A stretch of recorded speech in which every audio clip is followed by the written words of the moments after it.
Hello, what's up this afternoon, everyone? Welcome. Fine Tuesday to you all. Good to see you. What is up, Dog of Myth, Dark Wolf, Birds. Can you check out my deck list? I've used all my wild cards on it, but it is super fun. Ooh, I do like super fun. What's up, Apocalypse? How are you? Good to see you. Yeah, they improved the bell. It doesn't sound as dinner timey as it used to. Font of portals, eh? Ooh, are we transmutation fonting?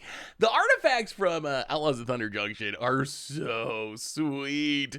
They're so cool. It's my favorite part of the set so far has just been like all the neat artifacts from the Big Score in specific. Yeah, that looks super sweet, Birds. I like it.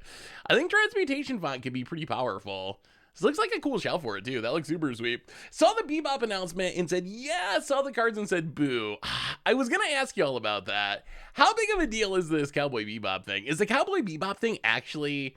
So I'm not an anime person, obviously. Like, I know what Cowboy Bebop is. It's, like, famous enough that even I know what it is, and I don't really watch anime. But the cards look cool. Like, even as someone who doesn't care about Cowboy Bebop, really, the art just looks really neat. It's, like, a cool art style. So I'm actually kind of excited for it. The real question is it going to get people to go to their LGS to get the promos? Like... Are you going to go and play the event to get it? Because remember, we've been talking for a year now about Wizards trying to revitalize Standard, trying to bring back Paper Standard. This seems like a cool way to do it. Like, I think promos actually matter. I think even though it's a disdainful stroke or a go for the throw, you know, like a good common or uncommon rather than, you know, Jace the Mind Sculpt or Ragavan or something, I think that's enough to be like that little push to go to your LGS and like play in the event, get the cool promo. So I think this is actually, yeah, one of the better promos that they've done and one of the better things for revitalizing Paper Standard. I do wish the cards, you know, they could be a little better. I will say at least they're all standard playable, right? Like, maybe Snakeskin Veil is the least playable in Standard, but Lightning Strike Sees playing Mono Red, Go for the Throw, it's one of the most played cards. Disdainful Stroke Sees sideboard play, Ossification in Aura's deck, Mono White decks. So I feel like for being commons and uncommons, their selections aren't bad for Standard cards. Yeah, the Ossification's definitely super sweet. So how is everyone today? Hopefully everyone had a spectacular weekend. Will this get you to watch Cowboy Bebop? Maybe. It actually might get me to watch Cowboy Bebop. I've been thinking I should watch it for a while because I think I'd actually like it. How many episodes is it? Whenever it comes to anime, that's the thing that gets me with anime is every once in a while, I'll talk to like Krim about anime and it'll be like, oh, it's, you know, like 1,200 episodes. I'm like, that's a lifetime. There's no way I'm going to start watching a 1,200 episode long. Like, no, there's no chance. Oh, 24 episodes? I can handle that. Okay, that's doable. I can get behind that. For sure. Timeless Mill, was that in a video? Not yet. No, I haven't made a Timeless Mill video yet. It's on the list. Yeah, I think we're gonna start by doing some criming, maybe. I don't know. I'm not sure what to play, honestly. Like, there's so many cool options in New Standard. I think we're gonna start with criming. I also want to try this like Artifact Machine deck, which I don't even know if it's that good. I've been working on it, but I'm really addicted to like Esoteric Duplicator, World Waker's Helm, all these like janky, weird artifacts. So I really want to try this deck too. I'm afraid people are going to think we already played it though, because that already happened once. So any chance we were playing with Jace today? Wow, people really want to see Jace. I mean, I guess we could build a Jace deck. I'm not really sure like what to do with Jace in Standard. I haven't really figured it out, honestly. I made Judy 2's list for Command Beacon. Ooh. Wait, Judy 2. What? Oh, Judith. Yeah, Judith is a pretty fun commander. Fun to play with, not so much fun to play against, but definitely can wrath your opponent's board repeatedly for like 1 mana with it. It's kind of brutal. Anyway, let's do our reminders. I am trying to price out some tokens. I can't find a good resource for pricing them out. Does Goldfish have tokens on the site? I can't find them. We do not have token prices on the site. TCG Player might be the best bet. that's what I usually use if I need to look up the price of a token, because you can see all the tokens from all the sellers, so you usually get a pretty realistic price. If it's something like super weird and rare, maybe it would be an issue, but in general, you should be able to get a pretty good price there. I think you probably get them on Card Kingdom too, but I would probably just go to TCG and just, if you're just looking to look up the prices. Hey, what's up, Cat Camp fan? Good to see. Oh my God, Bear. They're doing road work in front of my house, and Bear spent all morning just barking out the window.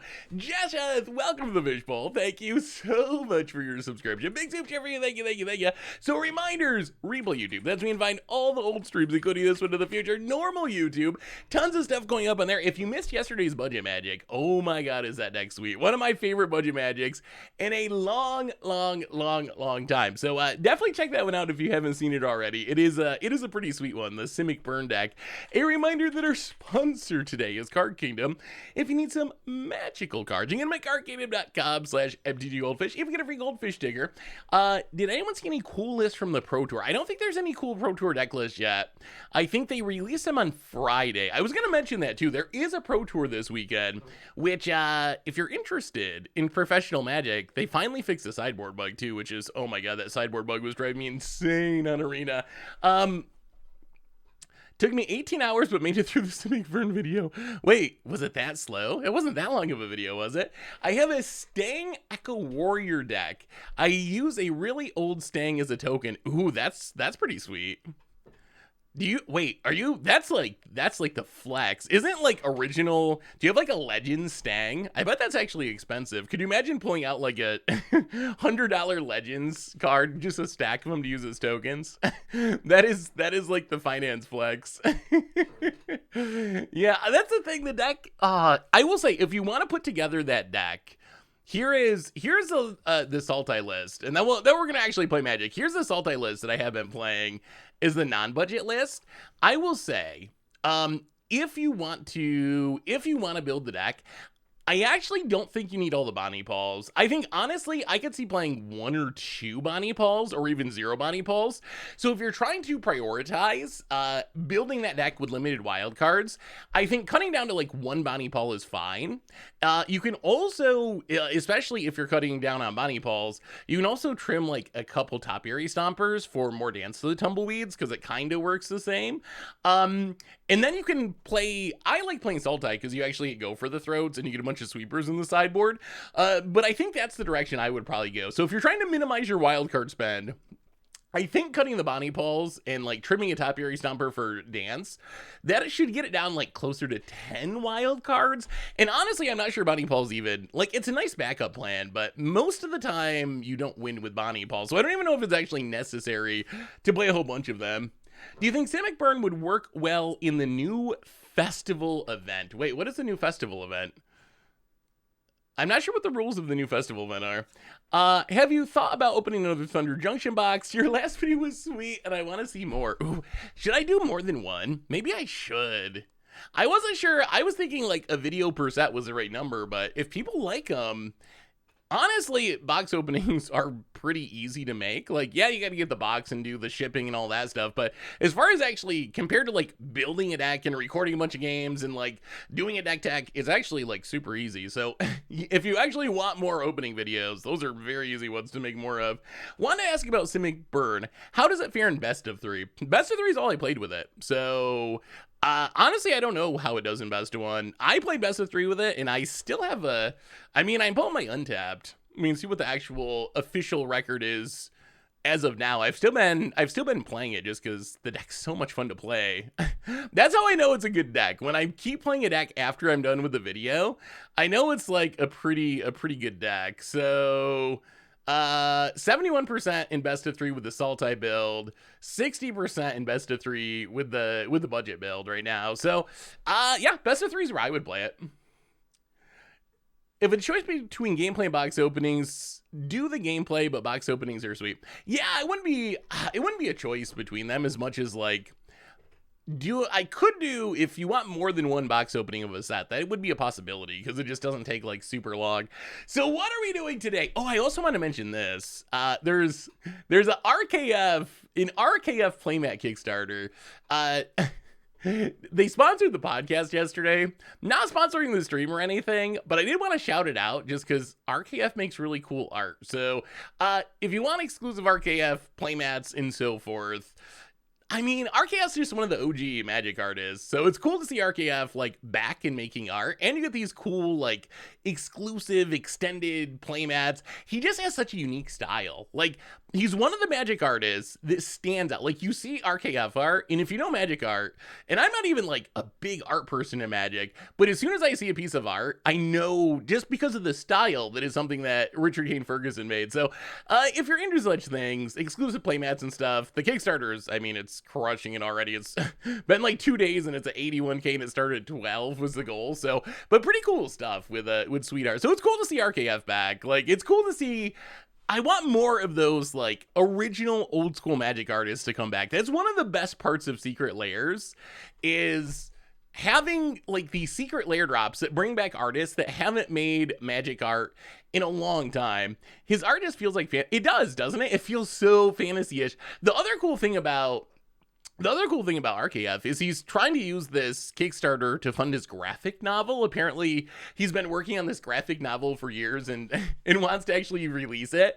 So it's kind of going towards an interesting cause, at least. So it'd be cool to actually see.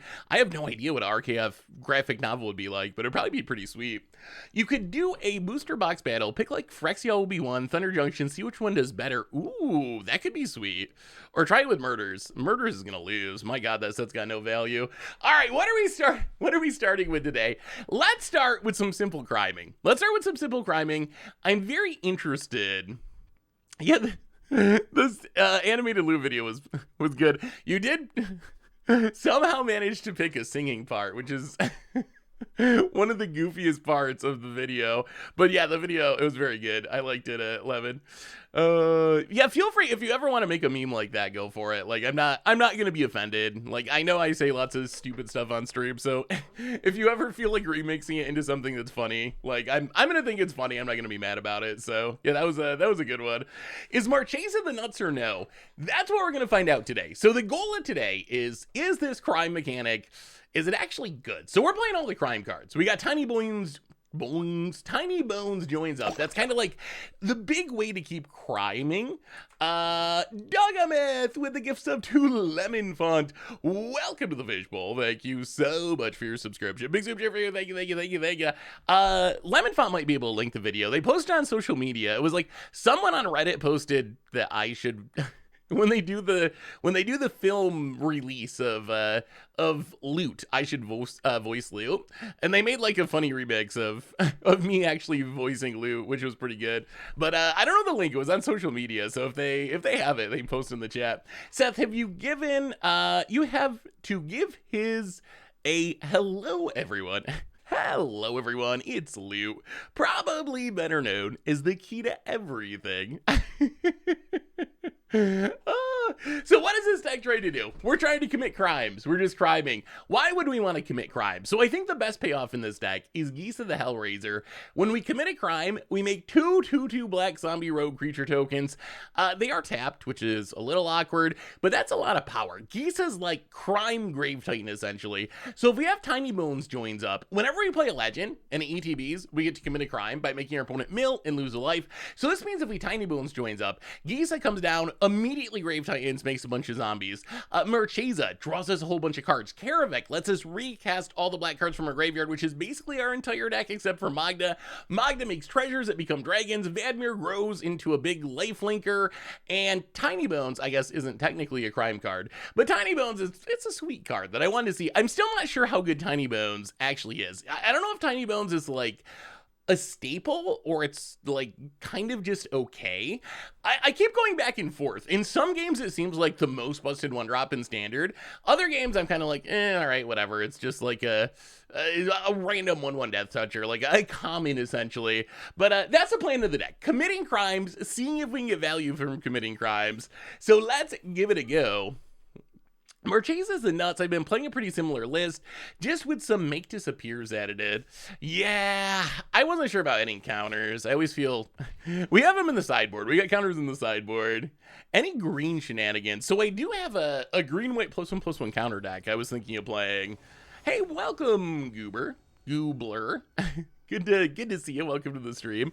I do have a green white +1/+1 counter deck that I want to try at some point. So maybe, if you like green though, you should watch yesterday's Budget Magic. Oh my goodness, that was a very green. It was a very Simic deck. I love that deck so much. What's up, Christmas? How are you? Good to see you. Good to see you. This hand's pretty good. It's fine. Oh no. Well, we'll keep the Marchesa. Oh god. Okay, I see this conduit. I imagine this means... Well, let's see how good our Budget Magic deck is when someone else is playing it. Let's see how this goes. I assume this is... Oh, okay, this is not our Budget Magic deck. They started with the desert plan that looked a lot like it. So this is a Abzan Deserts? Interesting. Interesting.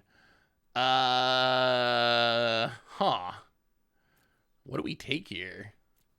Opponent has some bombs. Rattleworm's real big. Vraska's spicy. Zeus has many journey ramps. I mean, Sunfall, I guess, is an issue as the game goes along. It is the thing that can kill the bat, which a lot of times you just want to take the thing that can kill the bat. Doppelgang is so busted, but it's busted in like such a fun way. Doppelgang is just so much fun. The most fun I've had in standard format was your old Metallurgic Summonings list. Oh, I forgot about that one. That was a long time ago. Yeah, I think that's actually like not a bad comparison. You know, let's just take the ramp. They can't play the Vraska next turn. They can't play Vraska unless they draw a specific land. We can hit you with the bat. In theory, we should be able to just counter the Sunfall when it comes time for it. About it. And we have plenty of removal for Vraskas and such. Oh boy. Map the Frontier. I forgot all about Metallurgic Summonings. I made a cool new brew around Juggle the Performance. It runs Munitide and Blood Moon. Ooh, let me see.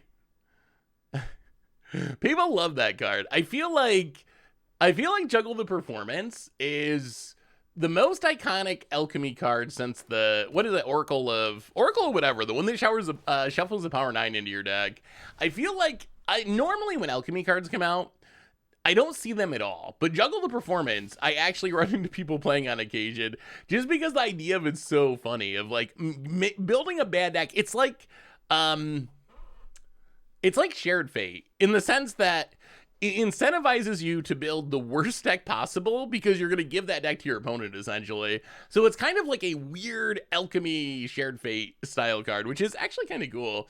Yeah, that looks sweet, Golden Dragons. I like it. So opponent could be Wrathing next turn. Let's play the land. I mean, I guess we just go attacking. Hit ya. Would be nice if we could start criming so Marchesa could draw some cards. If our opponent Sunfalls, I think we have to just counter it. We don't have the mana to pay for Marchesa, unfortunately. Opponent. Wow, passes. We do not hit a land. Oh boy. All right, well, go to combat, get in with the bat. Maybe our opponent's gonna play the worm. I don't know why they went Wrath. Doesn't that seem better? All right, there's Colossal Rattleworm. Sure.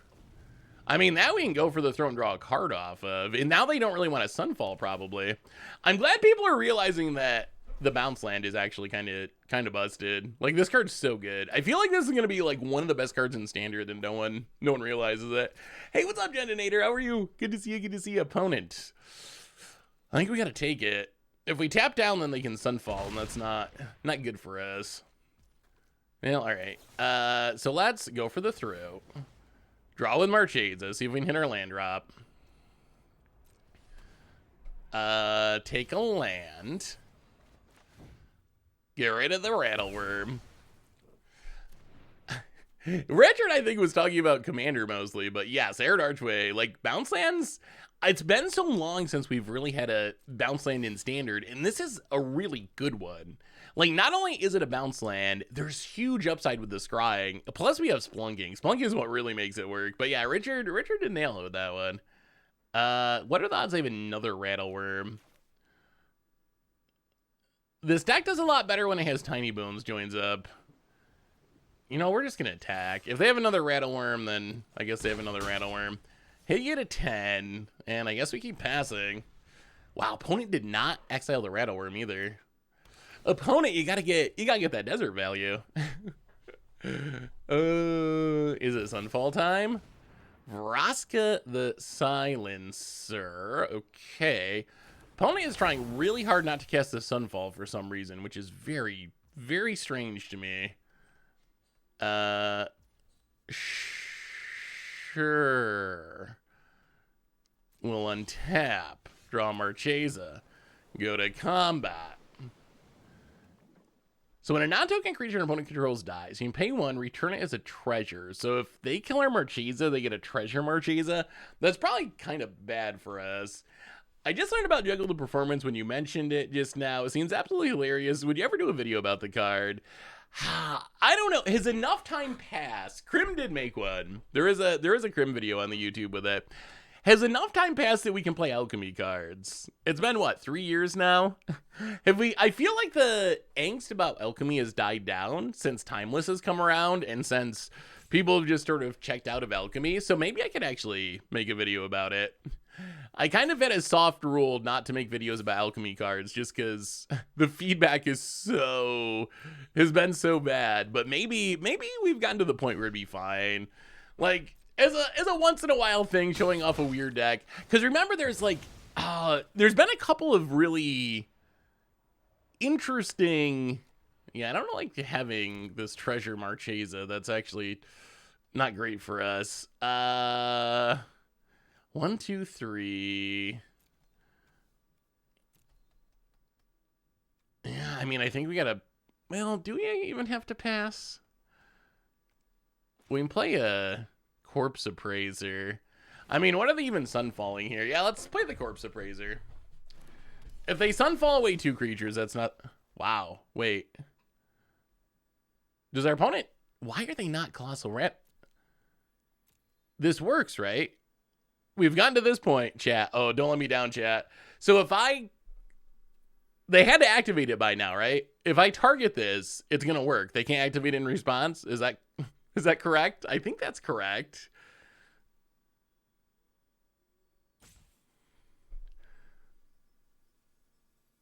They can activate it in response?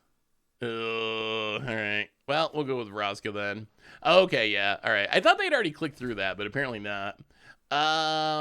Let's take a Restless Reeve. Play a... Nothing. Go.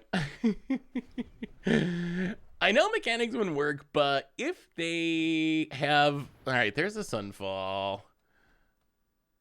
Sure. Sun fall away, friend. I know mechanics wouldn't work, but if they have that much time, they should focus on their own product. Yeah, I mean, that's been an argument that's come up in the past. I think when we had Alchemy Qualifier Weekend last month, people were playing it. A video when we have those would be welcome, I guess. Oh, maybe. I don't know.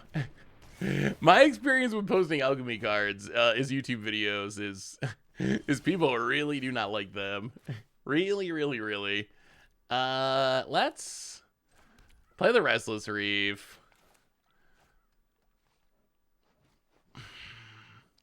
Why are they not using this Rattleworm? I'm so confused. I'm so... I want to play things, but I'm afraid to play things.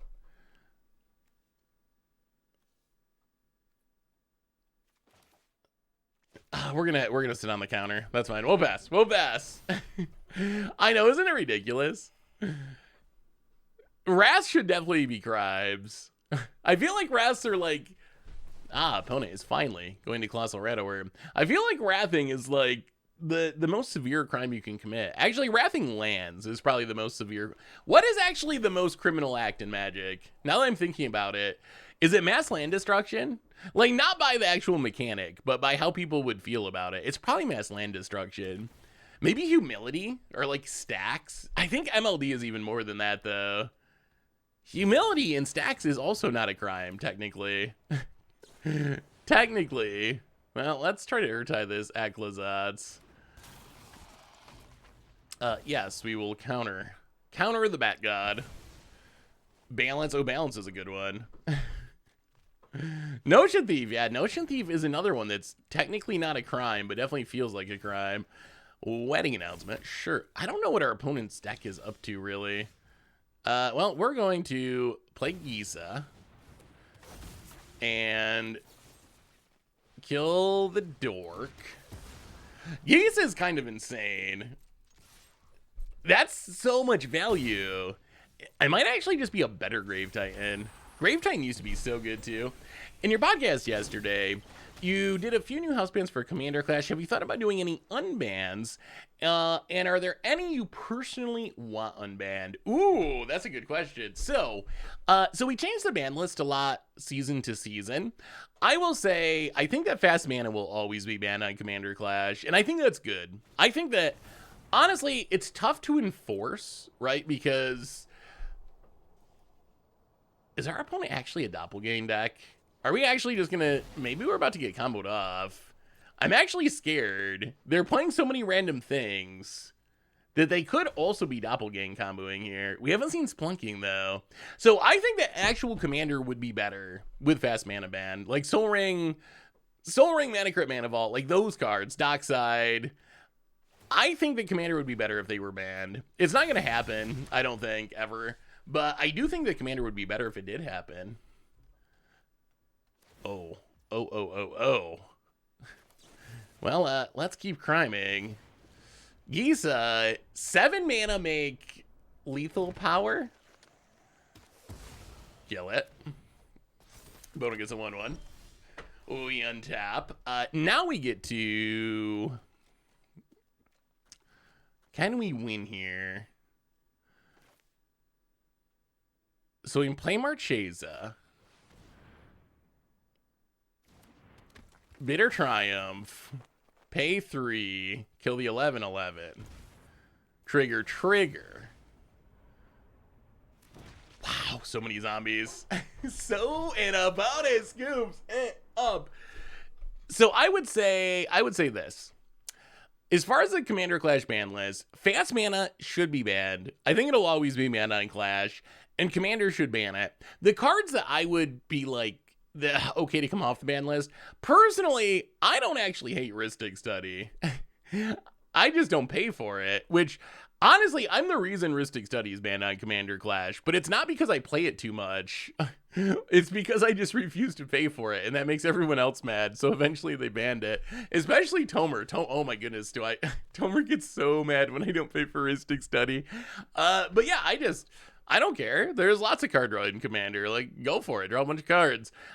So that's one that I personally would be okay with unbanning, but I don't think it'll become unbanned as long as I'm on the season. The other one is Smothering Tithe, which Smothering Tithe isn't as egregious as a lot of the other fast mana, so I can see a pretty good argument for unbanning that. But it might stick on the ban. Like, it can kind of pop off in the late game, but it's just slower fast mana than we see with like Soul Ring or something, or Dockside. Proposition: Wizards forces our hand on Alchemy by saying that Roxanne was supposed to be an Alchemy card, but the big score made it so Roxanne couldn't be printed. They thought it was so cool they can pass up, then they moved to the main set. They tell us this and show a Lone Star Navigator. The community would then have to decide if Alchemy sucks. If they do, Wizards doesn't have to care about Alchemy anymore. If the community likes it, then Alchemy hits and it could work. That is an interesting theory. I mean, what part of Roxanne is alchemy-ish? The fact that it like makes a meteorite? I think that's something that's, I guess, kind of new, right? I guess we should actually sideboard. What do we even sideboard against this deck, though? Our opponent's deck is just, it's everything. Everything, all at once, all the time.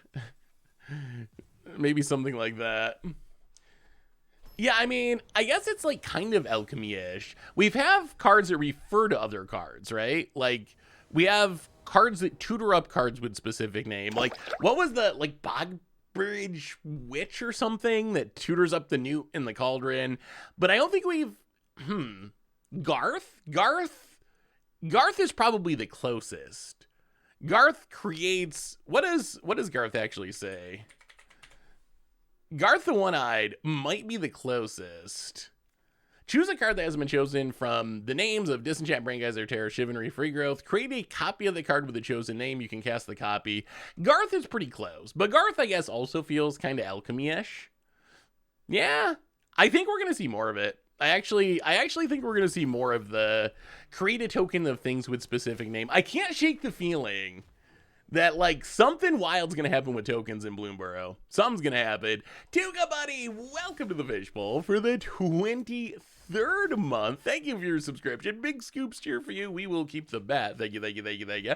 Hey, Seth. Per chat's daring, I had to tear the peaks to my doppelgang list, and my god, it feels nice to shoot someone for lethal where he's having doppelgang. Also, 23 months, closing in on the 2-year resub. Who yeah, tear the peaks is actually, that's a cool idea. I might have to try that. This deck. What does this do? When an ETB, search your library for a basic or desert, put it in your hand. Counter for each desert you control. Aclazotz, map the frontier. Well, I mean, I guess technically our opponent can't cast anything. I guess we take the go for I don't even know. Opponent is just like 5-color desert pile, essentially. I have made a desert landfall deck for standard. I want it to be Sultai, but I don't think there's enough support. Ooh, let me see. Well, let's get in with our bat, hit ya, and play a land, play a Karavik. I wish we didn't have double Karavik, but Karavik I think is a pretty good card. Landfall Deserts, eh? Splunking, Roaring Earth. Bristly Bill, I think Bristly Bill is actually pretty good. I think Bristly Bill is actually going to see some play. That looks fun. I like it. Do you have only 2 Archways? I would add more Archways. I think Archway is like the best card in a desert deck. With Splunking, it's absurd. It's so absurd. That looks cool though. I like it. Oh yeah, there's a Pro Tour this weekend. Are y'all watching the Pro Tour? Does anyone care about Pro Tours anymore?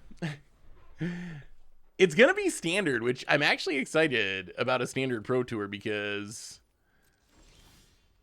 Bitter Triumph, eh? I'm pretty excited about a standard Pro Tour because they're actually doing it right after the set release, when normally they do not do it right after the set release. About it. Going to Wandering Emperor. Gonna go after the Karavik. Okay. Well, that's actually fine because we have another one of those. So play another Karavik. Ship the turn.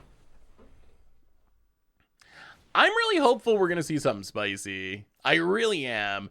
I'm really hopeful that we're gonna see, like, I want someone to play the desert deck. Come on. If any pros are watching, register the $30 Budget Magic deck. I'm sure it'll go fine. But you will have my undying fanship. I think Skeletons is a possibility. It's either, yeah, I have high hopes that it's actually going to be really good. I'm going to be very disappointed if it's like, oh, 40% Esper or something. But I don't think it's going to be. I think we're going to see pros figure out something to do. I mean, we just got a really strong set that also has 30 extra mythics in it because of the big scorecards. So I think the possibilities of something exciting happening, I think are there. So many geeses. I'm hyped for rotation too. Finally. As much as I've enjoyed standard recently, and I think standard has actually been better than it's been in a very long time, I still have not come around to wandering. Yeah, Artifact's got a possibility to the 3-year standard. I think it would still be better. Although we have seen some upsides, right? Like the Wrath deck would not exist if it wasn't 3-year standard. The like exile all your stuff deck wouldn't exist if it wasn't 3-year standard. We're gonna play Giza. If they Sunfall, I'm gonna be sad, but Mikiri for this 75th month. Welcome back to the Fishbowl. Thank you so much for your subscription. Big soup cheer for you. My experience with Standard has been 1 brew every tennis matches, and the rest are Esper, Mono, Red, Demir. Are you playing best of 1 or best of 3, Mikiri? I mean, those are the most popular decks, right? If you just look at the data, it is true that those are the most popular decks. I feel like I play brews more than 10% of the time, though. At least since Outlaws of Thunder Junction dropped. Before Outlaws of Thunder Junction dropped, that's probably true. I didn't play against nearly as many brews. But since we got the new set, I feel like I've played against quite a few brews, really. Standard rotates the beginning of August. So the beginning of August, like literally August 2nd or something, Bloomborough releases, Standard rotates. So we are almost there. Opponent, long goodbye.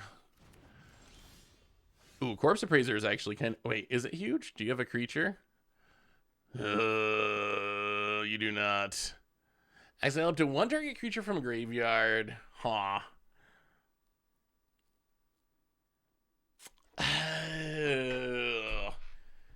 We need to commit a crime. How do we commit a crime here? I really want to trigger this Giza.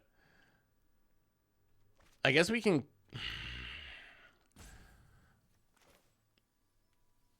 Corpse Appraiser. Exile our bat and look for a bat? No.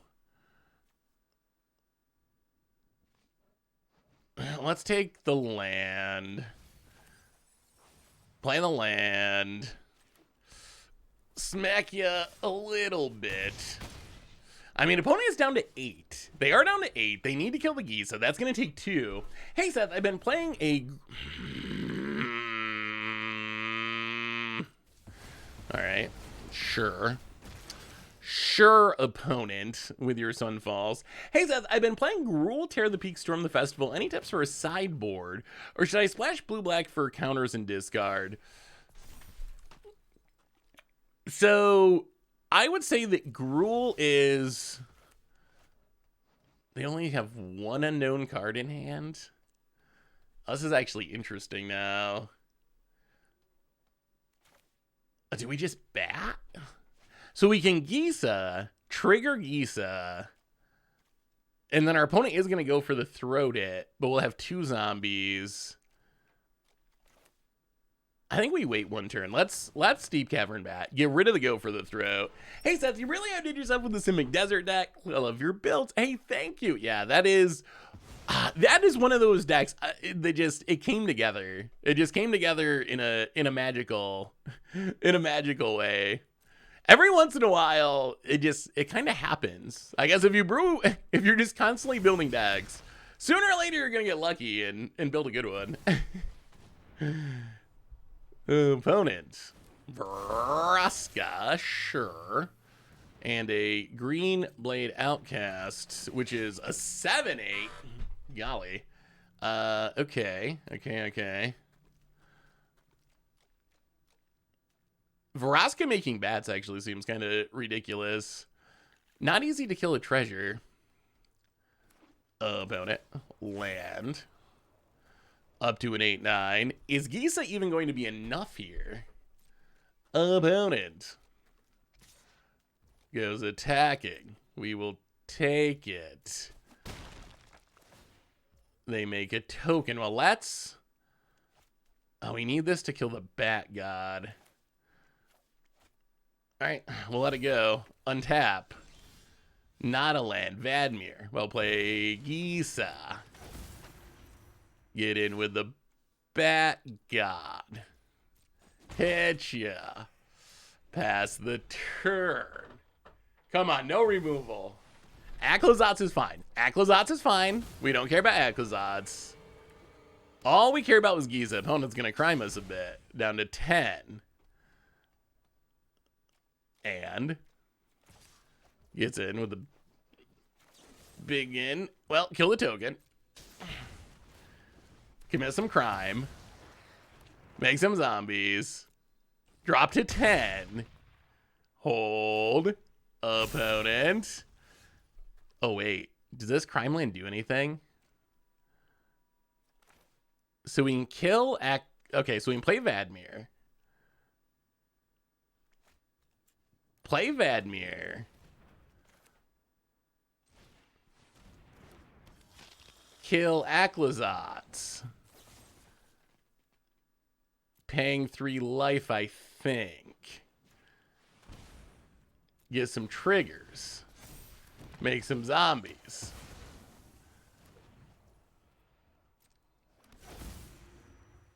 Play the... Go to combat. Hit ya. Yeah, we gotta stay back. Hit you with the Deep Cavern Bat. Down to 6. Crime Land down to 5. Pass the turn. Oh, another Aclazotz. Okay. Can we win through a 5/5 Lifelinker? Oh, it's gonna be close. Dance of the Tumbleweeds. Both mows. Gets it. Oh! Oh! Oh, the bounce land's even better than I realized. Oh, you know what they can do? They can use the bounce land to pick up the Aclazotz. That is so cool. Oh. Arid, I'm telling you, Arid Archway. Arid Archway is the truth. Sad News Bears, welcome to the Fishbowl. Thank you. Yeah, we get to make more zombies during our opponent's turn. You can do it once during each turn. Welcome to the Fishbowl. Thank you so much for your subscription. Big super for you. Thank you, thank you, thank you, thank you. Trigger. Zombies. Our opponent did the trick. They pick up the Aclazotz. Marchesa. 1, 2, 3, 4, 5, 6. 6, 7, 8, 9. So if we swing with everything, our opponent goes up to 10. Yeah, we don't win. But if we stay on defense, we also kind of don't win. What do we do?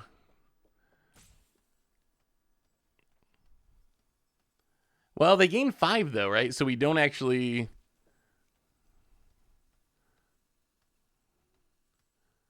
One, 2, 3, 4, 5, 6. So opponent... Wait, don't only 3 things go unblocked? We have 9 attackers. Oh, the zombies have... Wait, they have menace? Oh. Oh, the zombies are great. Oh, that's way better than I thought. So wait, do we actually win if we swing with everything? So if we swing with everything... We gotta swing with these 2, right? And the bat. Alright, we're gonna swing with everything and see what happens. Hopefully we win here. Math is for blockers. We either win or lose right now. But Menace. I didn't even realize this gave Menace. He's even better than I thought. That gives a Menace too. Did you see how much a price jump Simulacrum Synthesizer had the past few days? Do you think there are any big scorecards to spec on? Finally, do you think Tarnation Vista will be any good? So, yes, I've seen Simulacrum Synthesizer's price spike. I think that big scorecards, they are a lot scarcer than I realized. All right, please just die, opponent. Please. I hope. Oh, thank goodness. Okay. Oh, Menace. That actually kind of worked pretty well. Let me see if I can pull up Simulacrum Synthesizer.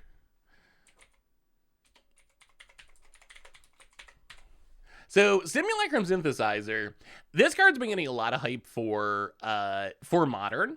So I think that's part of why this one saw such a big price jump.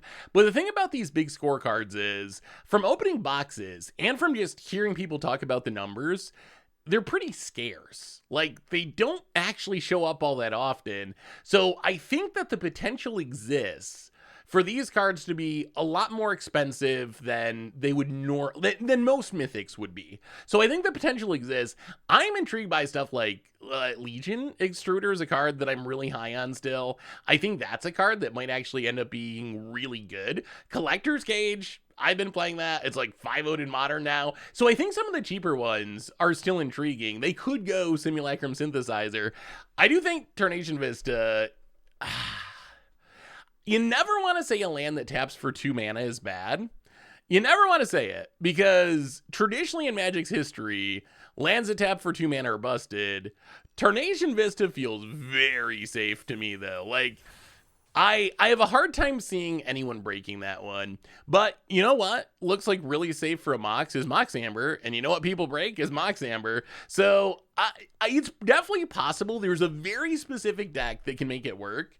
And if it does, it'll probably be busted. But I think it's pretty safe. I think they put a lot of safety valves on Tarnation Vista. Watsy trying to rescue some of the aftermath money by making them ultra rare and busted. Honestly, I don't think that's untrue. It's way worse on Arena. I don't know if you've seen Ali Antrazi's been talking about this a lot, but like they're so hard to get. They're so hard to get on Arena. You get them so infrequently. You basically have to spend wildcards on them. Which I think is what they did on purpose. I think they essentially went in.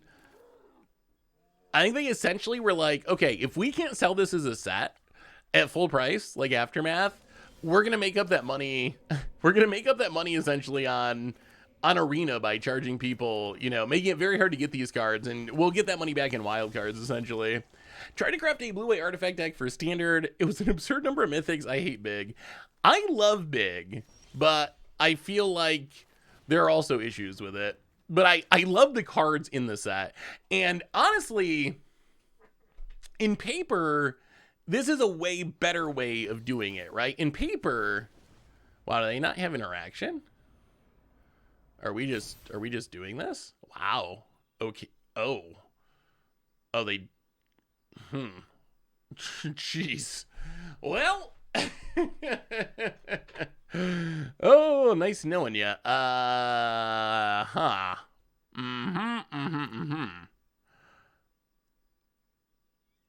So I guess we take Brothers Hit End. That's just a handful of stuff that we can't beat. Yeah, let's take the Brothers Hit End. Go. That hand is so good. The hand is so good for our opponent. Well, let's play the Triumph. Go attacking.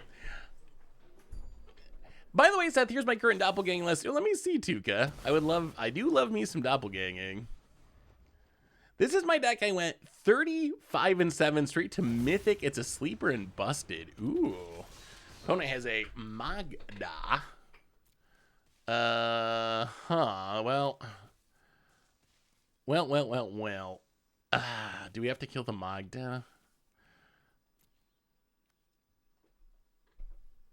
I mean, go attacking with a bat. Get in, hit ya. I guess we just Corpse Appraise. Do a little Corpse Appraising.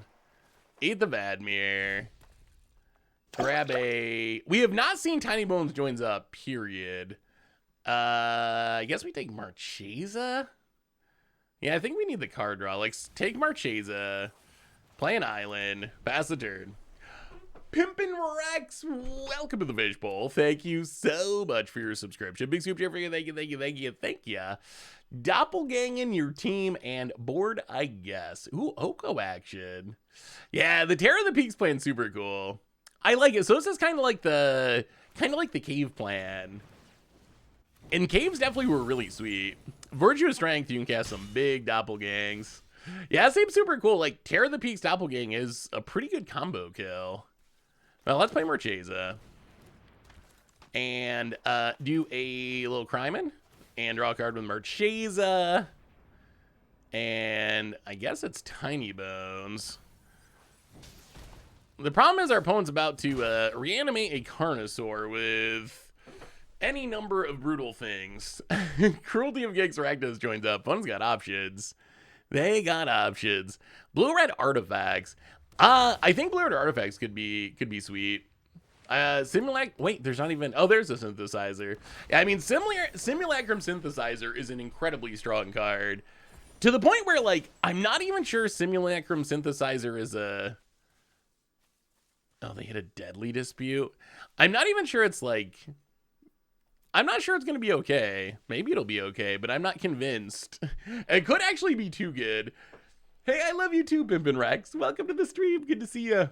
for the 3rd month. Thank you, thank you, thank you. Did you get a lot of big scorecards in your collector booster box? Not as many as I expected. I was expecting to get them like every pack, and it definitely was not like every pack. Didn't get any synthesizers or anything like that. It felt like every few packs. But collector boosters are weird. I think they're supposed to be, what, every 5 packs or something in paper? Well, let's play the theater. Surveil away the land. And, I mean, I guess we have to just pass. We can get him with the bat for 1, but the problem is if we play more things, that just plays into the deadly cover-up. If we kill the Carnosaur, that just plays into the cruelty of Gex. Ah! Rakdos the muscle. Well, okay. Bitter Triumph. Take the 3. Kill the Carnosaur. Pay the 1. Take the Karavec. Opponent gets a Rakdos. How do we beat a Rakdos joins up, though? That's not what we wanted. Where's our Tiny Bones joins up? How do we commit a crime here?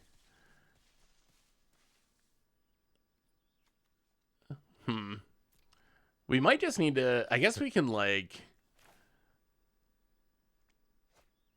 take Numa, 1, 2, 3. Yeah, I mean, this isn't great, but we can take Numa, mill some cards. Get back Corpse Appraiser. We do need to get rid of the... we need to get rid of the Carnosaur, or that's definitely going to beat us. So Corpse Appraiser, eat the Carnosaur. Commit a crime. Yeah, Rakdos is a big scary card. Well, Urtai, okay.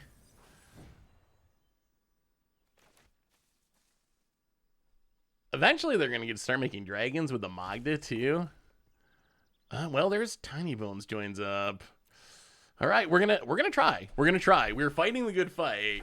Pass the turn in the face of a very big Rakdos.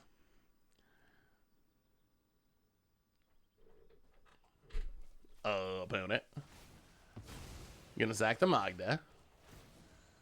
2 damage to her face. Steals a go for the throat. That's kind of unfortunate. A Tuara. I mean, they gotta use a go for the throat this turn if they're gonna do it. Preacher of the Schism. Kills the bat. Actually, this kind of... our opponent played this in a way where... okay, kills some stuff. I feel like our opponent played this in a way that sort of gives us a little bit of hope. So we get to Tiny Bones joins up. Make you discard.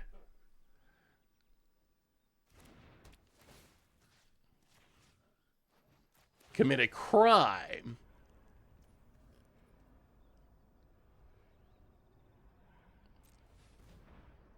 Take a Tiny Bones joins up. Okay. Okay, so we can empty the hand. We can empty the hand, but how do we beat the Rakdos? Play the Sokenzan. 1, 2, 3, 4. All right, Tiny Bones joins up. Get it out of here. Commit a crime. Cruelty of Gix down. Take the go for the throat.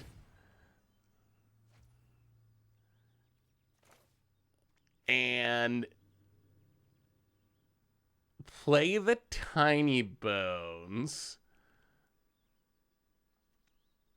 Actually, do we save that for next turn? Let's wait for next turn. Let's pass the turn. Oh, if we can stay alive. If we can just stay alive.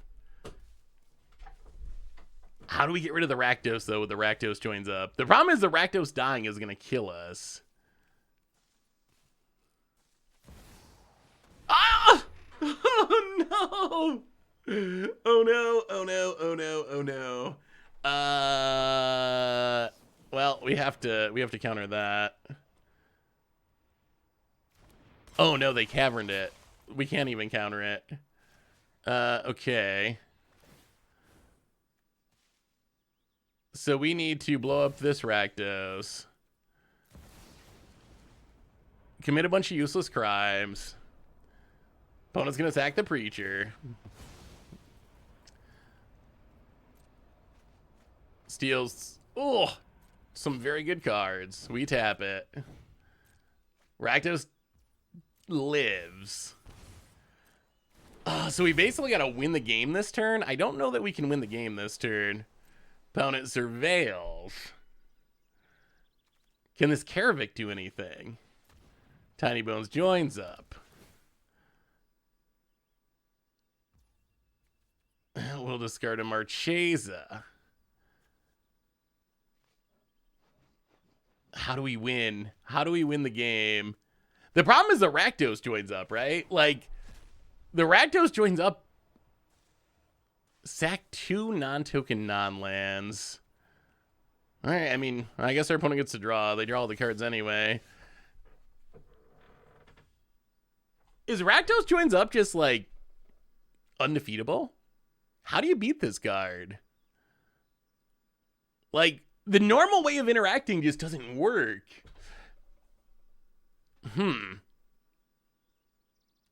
I feel like this is an unsolvable problem here. We can cast stuff from our graveyard, but that doesn't really do anything.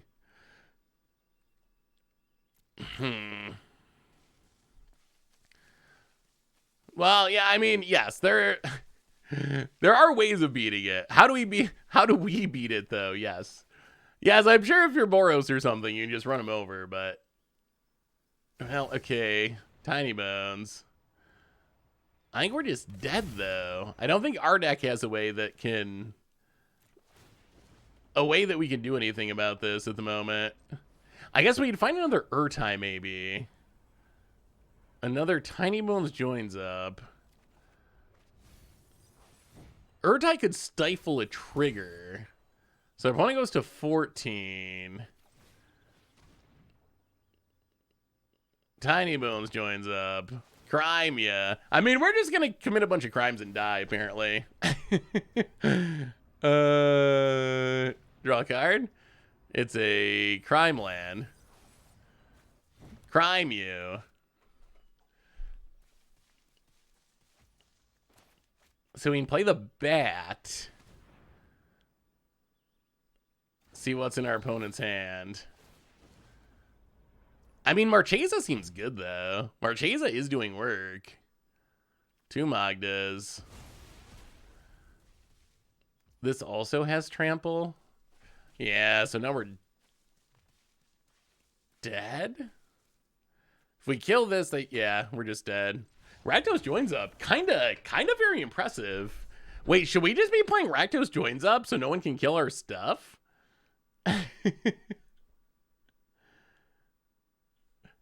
Wait, Chat, should we be playing Rakdos joins up? Rakdos joins up feels like an unbeatable card if you have a bunch of legends. And we have a bunch of legends. And we technically have the mana of its colors. Might as well play Rakdos joins up combo. What is the easiest combo? Yeah, I mean, it turns out that a lot of the crime cards are legendary. Plus, you have Tiny Bones joins up, which requires legends. I mean, we're going to try to beat it. Let's see if we can beat it before we join it. Tishana's... Why does Tishana's Tidebinder not work on enchantments? I feel like that's kind of a miss. Artifacts, creatures, or planeswalkers. This should be able to counter... This should be able to counter a Rakdos joins up, but... Well, we got a lot of stuff we can theoretically bring in. Cut down. We can probably go down the cut downs. Go down to Vadmir. Maybe go down to Magda. go down. Maybe like a Liliana. Marchesa does seem really strong. I like Marchesa a lot. I feel like Crime actually has some potential. We're not running Plaza of Heroes. We probably could run a couple. I don't know. Are we legend? Yeah, I mean, we are relatively legendary heavy. I don't know. Maybe Rakdos joins up wouldn't be that good because... Maybe Rakdos joins up wouldn't be that good because our legends aren't that big. I guess I could see an argument for that our legends are just like too small for it to really deal that much damage. Let's just trim a bunch. Let's try something like that. I also saw the reason I asked about the Rakdos joins up combo. I saw someone, what is the Abuelos? I saw someone comboing with Abuelo's Awakening, where you're trying to like reanimate the Rakdos joins up so it would be a legendary creature. And you reanimate all of them at once potentially and like one shot someone. I don't know if it's a good plan, but I did see someone trying to do that. Grixis Crimes is a great deck. Oh, do you think that Grixis Crimes is actually a real deck? I'm bringing a budget Vraska joins up deck. Any idea of what budget legends to include? Ooh, I'd have to look at some of the uncommon legends. Honest Rutstein is a good suggestion. That one makes a lot of sense.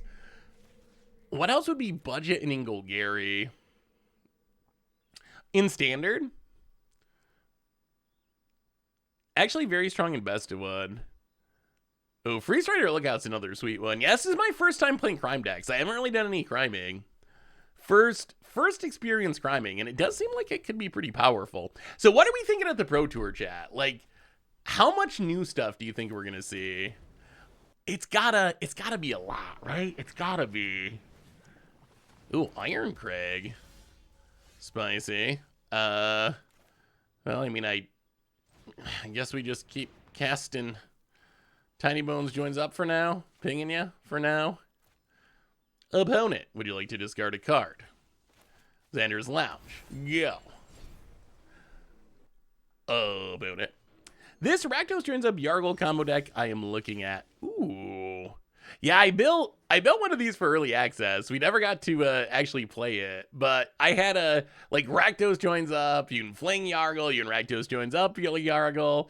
I had a deck that was kind of similar. We'll have to try it at some point. Do you think that Thunder Junction did enough to hurt Shieldred?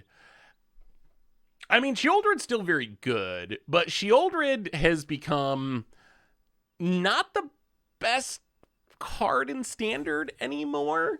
Like, I feel like the problem is mostly solved, if that makes sense. Let's play the land. Yeah, let's see if we can find a crime card. Opponent's missing land drops. Eat the Carnosaur. With the Tiny Bones joins up, if we can find like a Geisa or something. Ooh. You know what? Let's take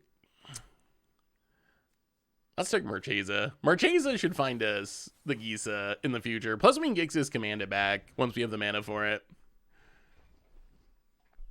But I think that Shieldred, like, there was a point where Shieldred was in 60% of decks. It was in 60% of decks is like a 3 or 4 of. Currently, it's in 31% of decks is a 2.1 of. I feel like Shieldred, it's still a very good card, but I don't think it's any longer the clear best creature, most dominant force in standard. It's another very good creature in standard. So I think the Shieldred problem is pretty much solved at this point. I feel like the Shieldred problem is pretty much solved. Well, let's play Marchesa. Commit a crime. I mean, this is why Tiny Bones joins up is so important to the deck. Like, ETB, commit a crime, Crimea, trigger our crime stuff, like Marchesa to draw a card. Alright, opponent is going to kill the Marchesa. Ah, jerk. Well, okay. Oh, opponent, I have bad news for you. We found a Gisa, and this Gisa is going to close out the game pretty... Oh, opponent found a land, though. Opponent's fighting the good fight. They have not given up. They have not given up. They're looking at our Tiny Bones joins up. I don't know how they kill it, being a black deck. Yeah, it is weird that Marchesa is like one of the only crime cards that is not once per turn. Although, it is also one of the only crime cards that requires a mana investment. So, there is a cap to it, right? I'm sick of black being the best color in Standard. Yeah, I mean, that is legit. I would like to see more changes in Standard, personally. Opponent, can you beat the zombies? Can you beat the zombies? I mean, this one might be over. Opponent, Brothers at End, kills some zombies, but we get to Deep Cavern Bat, which is committing a crime to make more zombies to take your 5-drop. What's in the graveyard? Nothing? All right, take Aclazotz. Hit ya. Down to 10. And opponent, you need to top deck right now. Opponent untaps and draws. It is a fast land, and opponent scoops it up. Keep up the great work, Seth. Love watching your streams. Hey, thank you, James. Jamos. Thank you so much. Definitely appreciate it. I want Sunfall, man. I mean, so the question's going to be, I don't know. I think Standard's in a pretty good spot. I kind of like where Standard is right now. And remember, we are going to see changes. We are finally going to have rotation. In rotation, it doesn't get rid of everything. I mean, Children's still going to be here, not going away. Sunfall, still going to be here, not going away. For better or worse, this is where we are now with Standard. Things are going to be around for a lot longer than they used to be. But I do think that if you just look at, like, if you look at the top decks, I think we will see some changes. Like, there really isn't nearly as much of a reason to play Esper once Rafine is gone. So I think Rafine, Denick, Wandering Emperor going away, I think that means Esper will no longer be the best deck in the format. Maybe everyone just plays Dimir, because Dimir doesn't really lose nearly as many of their key pieces. But I think worst case Esper's gonna be gone. So that'll be a shakeup. I don't know. Maybe it's not gonna be as much of a shakeup. Tapiary Stomper goes, which I guess hurts the Domain deck, although I'm not convinced that Domains wouldn't be better if it was a Splunking deck rather than a Tapiary Stomper. I'm so addicted to Splunking at this point. So I don't know. I think rotation will have an impact. Will it be enough to make everyone happy? I don't know. Maybe. I do. Losing the Triomes does hurt, although the Surveillance are so good. I feel like the mana bases are so pushed now and there's so many good lands. I guess Domain in specific gets a little hurt by the Triomes just because they're like so free rolly as far as giving you land types. But the Surveillance are so good and there's so many rare lands in Standard that I think outside of maybe Domain in specific, I don't think anyone really gets hurt by the land rotation or like gets hurt enough for it to really matter. Ooh, one land, one keep. One land, one keep. We will mulligan like a responsible gamer. Jank, welcome to the Fishbowl. Thank you so much for your subscription. Big soup cheer for you. Thank you. I'm trying to figure out, how do we end up with a relatively good Standard right now? How did that happen? It blows my mind. Is the lesson that we want Wizards to not design for any of our formats ever? That might be the actual lesson here. The lesson might be, like, WotC, just, like, blank off your mind, don't think about anything, and then design Magic cards, and it'll work out better that way. Because remember, they, like, didn't design these sets to be played together. They explicitly didn't design the sets to be played together. And somehow, in that world, we ended up with a very good Standard when if they design the cards to be played together, that doesn't always happen. So maybe we need WotC to do less designing. Standards mean to feel more like Pioneer. The card pools become too large, especially for how many sets have been released in the last couple of years. Wizards is betting that's a good thing. Oh, God. Wizards is betting that's a good thing. Whether or not it actually is a good thing, that I'm not 100% sure. But Wizards very intentionally change things to make more sets being standard. I know too. I did it for you, Tuka. I knew you were gonna yell at me. Oh, okay. So chat, I got this question for you. Yeah, we're not gonna. Do we care about stifling this? Does this matter? I mean, we do turn it off. It's got to be better against like Rakdos or something. Stifling a Rakdos seems pretty strong, actually. About it, passing. Well, kill the Magda. So, yeah, here's my question for you. Wow, we cannot hit this land. What is the worst creature in Magic? Worst creature, any set, any criteria. You personally, what creature do you find to be the worst? How greedy are we? We're not that greedy here. We got more cards than our opponent. Wall of Caltrops. Wait, what is Wall of Caltrops? I don't even know. I do know Camel. Camel's pretty bad. Wall of Caltrops. What does this do? So 1 and a white for a 2/1. If it and one or more other walls joins to block an attacker, and no other creatures besides walls block that attacker, it gains banding until uninsured. And the flavor text. And the flavor text is just ow, ow, ow, ow, ooh, ow, ow. Oh, and it's 69 cents. I think you might have discovered the perfect Magic card. Everything about that card is hilarious. Every single bit of that card is hilarious. That text. If Wall of Caltrops and one or more other walls joins to block an attacker and no other creatures besides walls blocks that attacker, it gains banding. Ow, ow, ow, ow, ow, ow, ow. Visidrix. Visidrix is the buddy. Visidrix is also, yeah, we're gonna counter this. I think this is enough value to make it worth countering. Yes, we will. Sweet mother. All right. You got us. That's what we get. Wall of Caltrops got us, yeah. Wall of Caltrops totally lost us this game. Why is our opponent just randomly playing Cavern in a deck with no meaningful creature type synergies? I do not understand. Well, okay, so we need to use sacrifice, return 2 creatures, get back a bat, get back a Tideminder, get rid of the Carnosaur.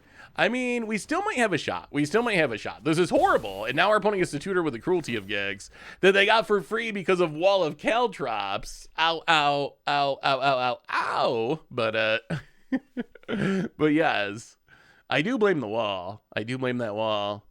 If it wasn't for that wall, we'd be winning. Opponent tutors down to 12.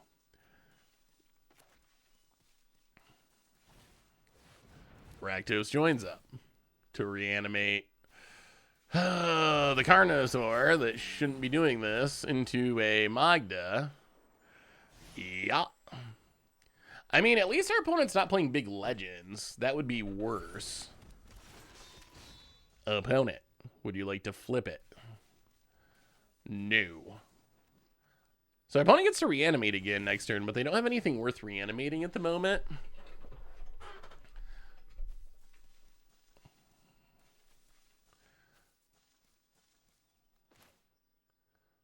One, two, three. I mean, I think our best bet is just like play Gisa. Play Deep Cavern Bat. Commit a crime. Yeah, gotta be kidding me. All right. So our opponent has a handful of Wraths. They get to reanimate a Magda, which will Legend Rule and trigger Rakdos joins up. Oh, they're going to reanimate our Marchesa. Okay. So opponent gets Marchesa. Wow, they have Chimmel and Brothers to Dead still. Even Praetor is the best card. Even Praetor is not the worst card. Even Praetor, that art. I mean, it is one of the worst cards, but the art makes it one of the best cards. Wood Elemental is definitely one of the worst creatures. It might be the worst creature. If I was going to pick just one, it's probably Wood Elemental, honestly. Really, opponent? Opponent. Top decks another Cruelty of Gix. Decides not to pay for Marchesa. Gets rid of the Tishana's Tidebinder. Brothers at End to kill some things. We drop to 19. I don't know if we can do it. I don't think we can do it. We drop to 10. So we can play Marchesa.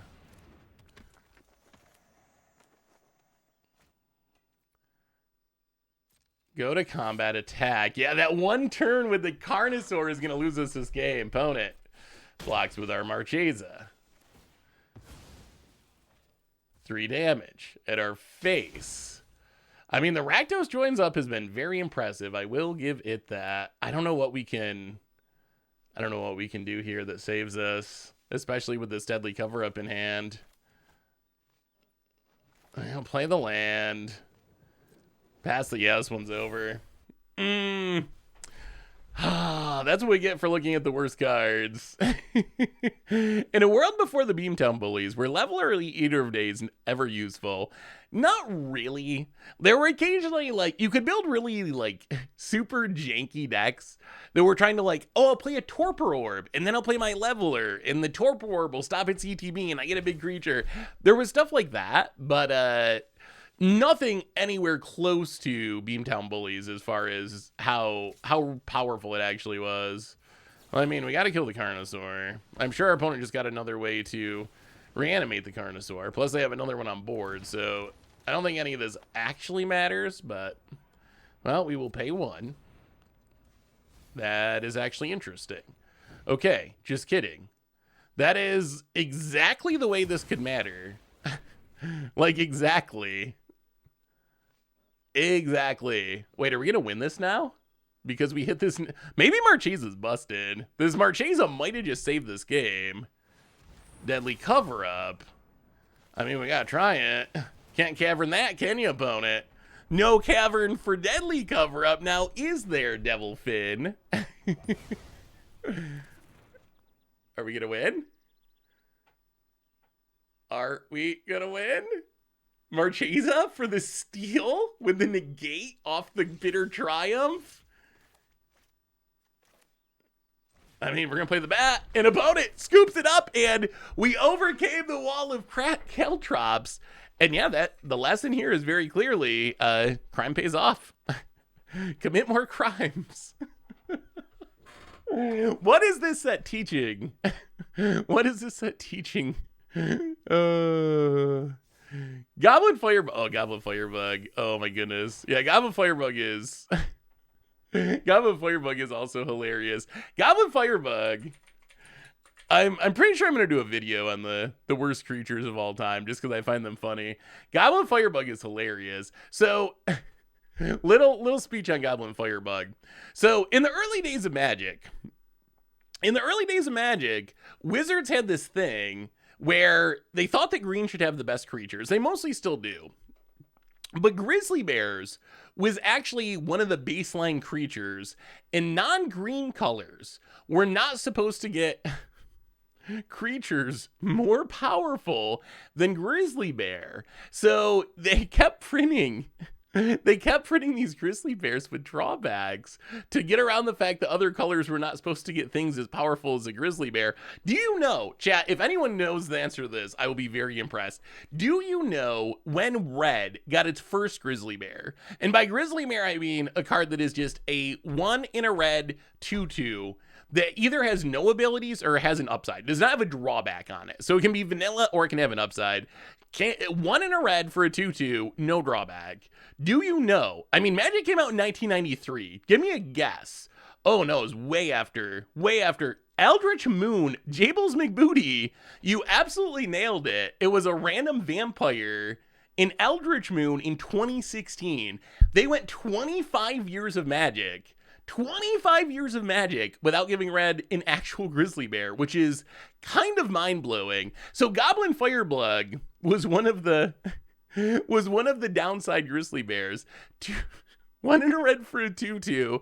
When it leaves play, sack a land. Such an incredibly harsh drawback. You have to literally give up one of your lands if you play this card and it ends up die. And it's not even like dies, it's leaves play. So it's even worse than just dies. One of the worst cards I ever made. But yeah, WotC just wouldn't give other colors grizzly bears. It's wild now though, because we went from 25 years of red cannot have a grizzly bear, just a 2-mana 2/2 with no upsides, to now we get, what's the best example of this? Oh, I mean, probably Robber the Rich.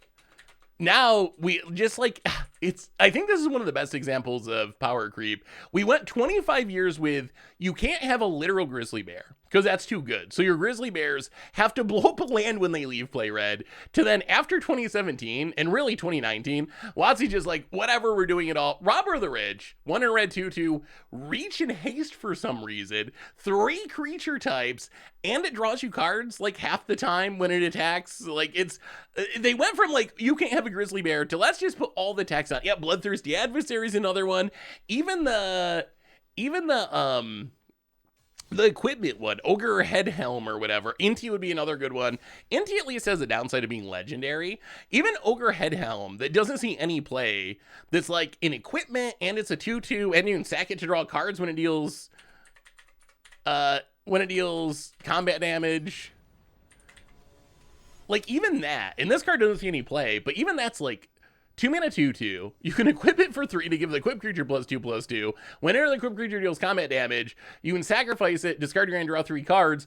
Like, even that's pretty power creepy, and that card's a 25-cent bulk rare. So yeah, it's pretty wild to see. Well, that's a no-lander. Pretty wild to see how far we've come with the power creep in just the last few years. We have a new donation from Benicus. Let me put something to the bottom, Benicus, and then I will... yeah, let's go. I kind of want the court. You know what? Let's put Gisa to the bottom. We'll find another one. From Benicus, $5 donation. I've been working on a interesting Rakdos joins up Reanimator deck. It's not there yet, but I want to share it for the world to see. I swear something is here. Ooh. Well, let me. You know what? Let's play Vadmir first. Play Vadmir, see if our opponent counters. Let me take a look. I actually have been very impressed. We somehow won that last game, but I've been very impressed with Rakdos joins up. So you might be right that something's there. It feels, I mean, we won that last game, but it feels hard to beat a lot of times. Like if you don't get far ahead on board when the Rakdos joins up comes down and you have a bunch of legends, it is. All right, there's a make disappear. It is brutal. I like that the budget's relatively inexpensive. So fill the graveyard, do some reanimating, get back like a Rakdos or an Atali or a Junji. Yeah, that looks good, Benicus. I like it. How is Massacre Girl felt in the deck? I think Massacre Girl is such a cool card, but I never see it in standard. We did it against odds with it, but all right, let's try this again. Vadmir. Will you stop countering our stuff, please, opponent? Haha, combo. Crimea. Now it's a 3/3. Whatever will you do? Oh, all right, go for the throat. Well, that's whatever they will do. I feel like Massacre Girl, I mean, I guess that's one of the upsides of 3-year standard, right? As much as I don't like a lot of aspects of it, It is kind of cool that a card like Massacre Girl has a lot of chances to actually make it.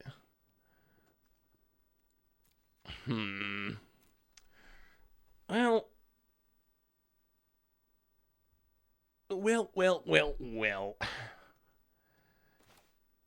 I mean, I guess we just Corpse Appraise. Play the Corpse Appraiser. Eat one of our many Vadmirs. I don't know if Vadmir is actually that good. Oh, Warping Worm. Warping Worm is a good one. We'll take a Marchesa. I like Marchesa. Warping Worm. Warping Worm is actually kind of hilarious. I don't know what they were thinking. Actually, you know what my favorite is? Or one of my favorites. Talking about bad creatures. Warping Worm is a really good one. I think my favorite bad creature might actually be Merchant Ship. Merchant Ship really cracks me up. Well, Tiny Bones joins up. Make a discard. Tiny Bones. Actually, I guess we should just play Marchesa. Let's play Marchesa. But we can't draw with it.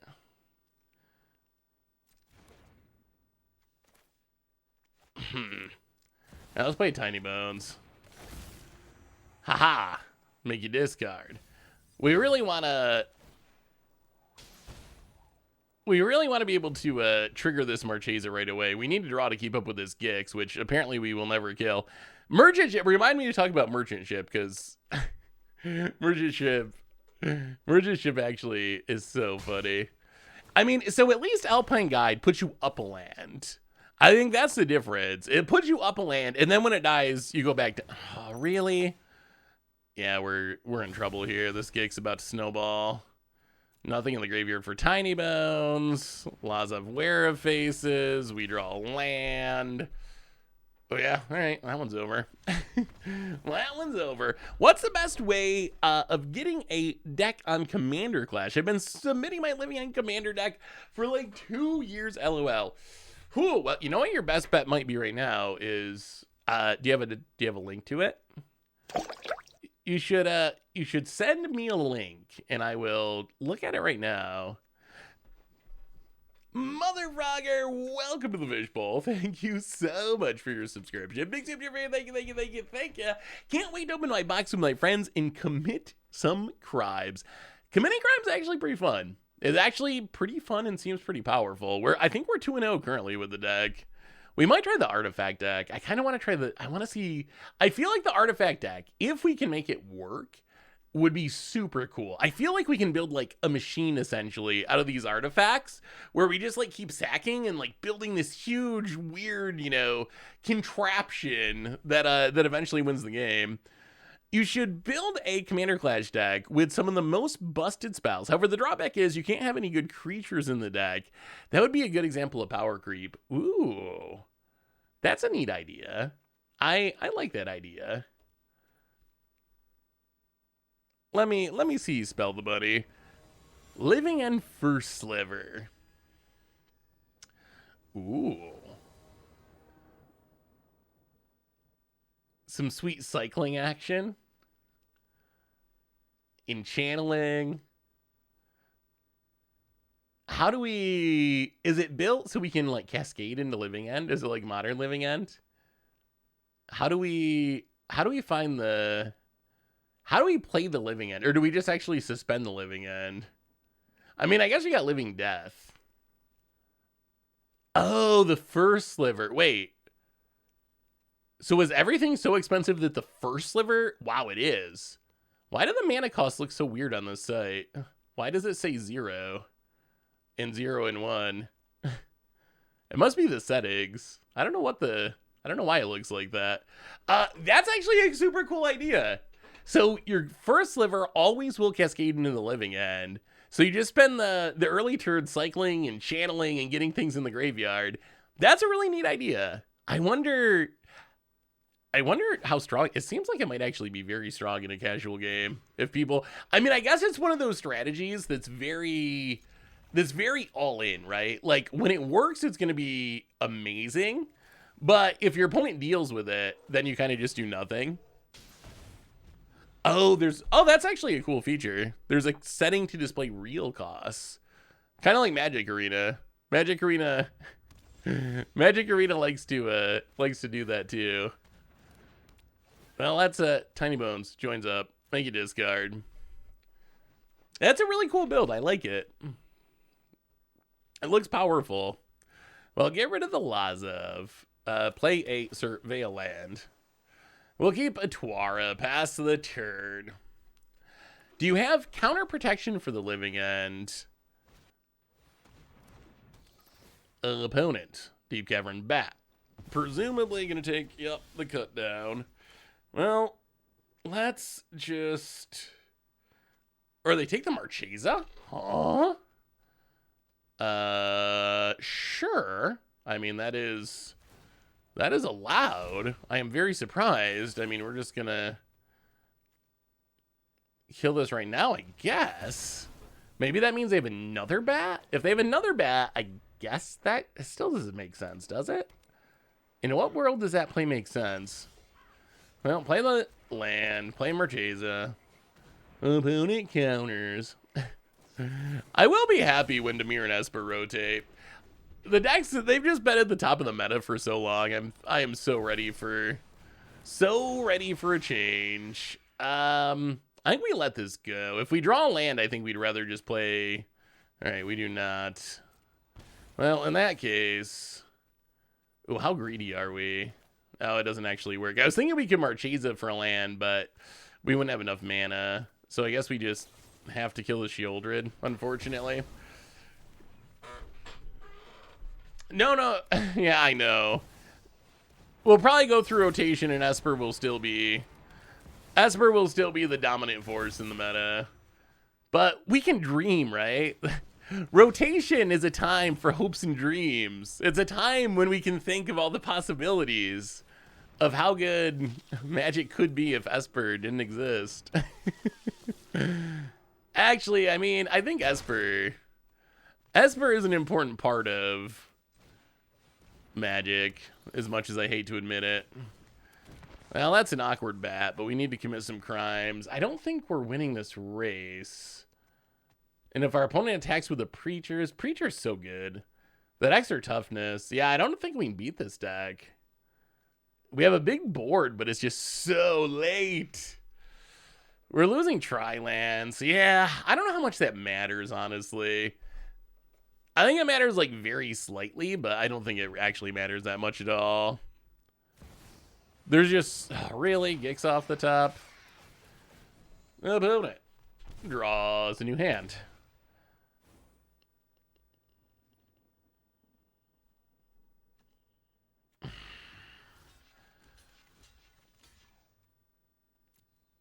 Yeah, I mean, I guess we try to do some blocking. Down to 8. Opponent draws. Actually pretty close to a new hand this turn. Yeah.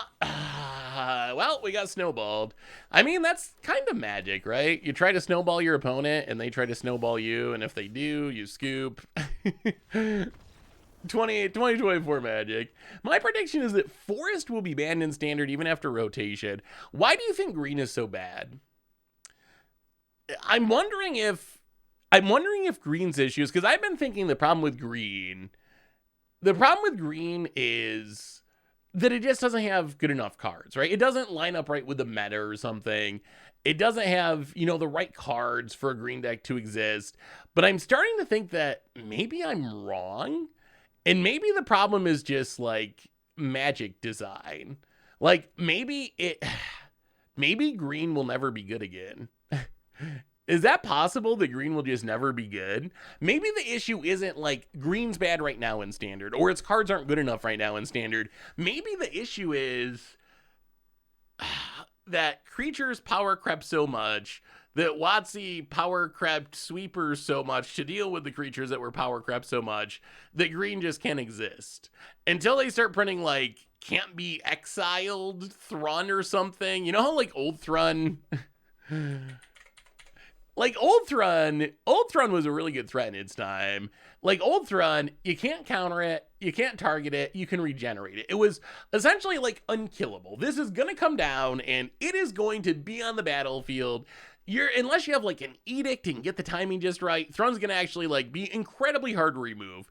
And back in like 2010 or whatever, that was a legitimately good threat. This saw a lot of play. However, now this basically is textless, right? It's a vanilla creature. Like it gets sunfalled, it gets whatever. It just doesn't actually matter. It's just gonna die to the exile based sweepers anyway, so it doesn't do anything. So we need like a Thrun that's like can't be exiled, can't be destroyed, can't be exiled.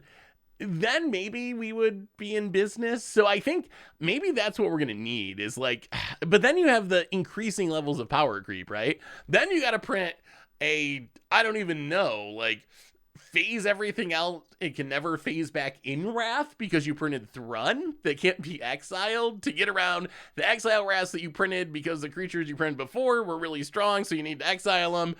And then next thing you know, the world just explodes. I'm pretty sure. Did we get raided by Tomer? Tomer, thank you for the raid.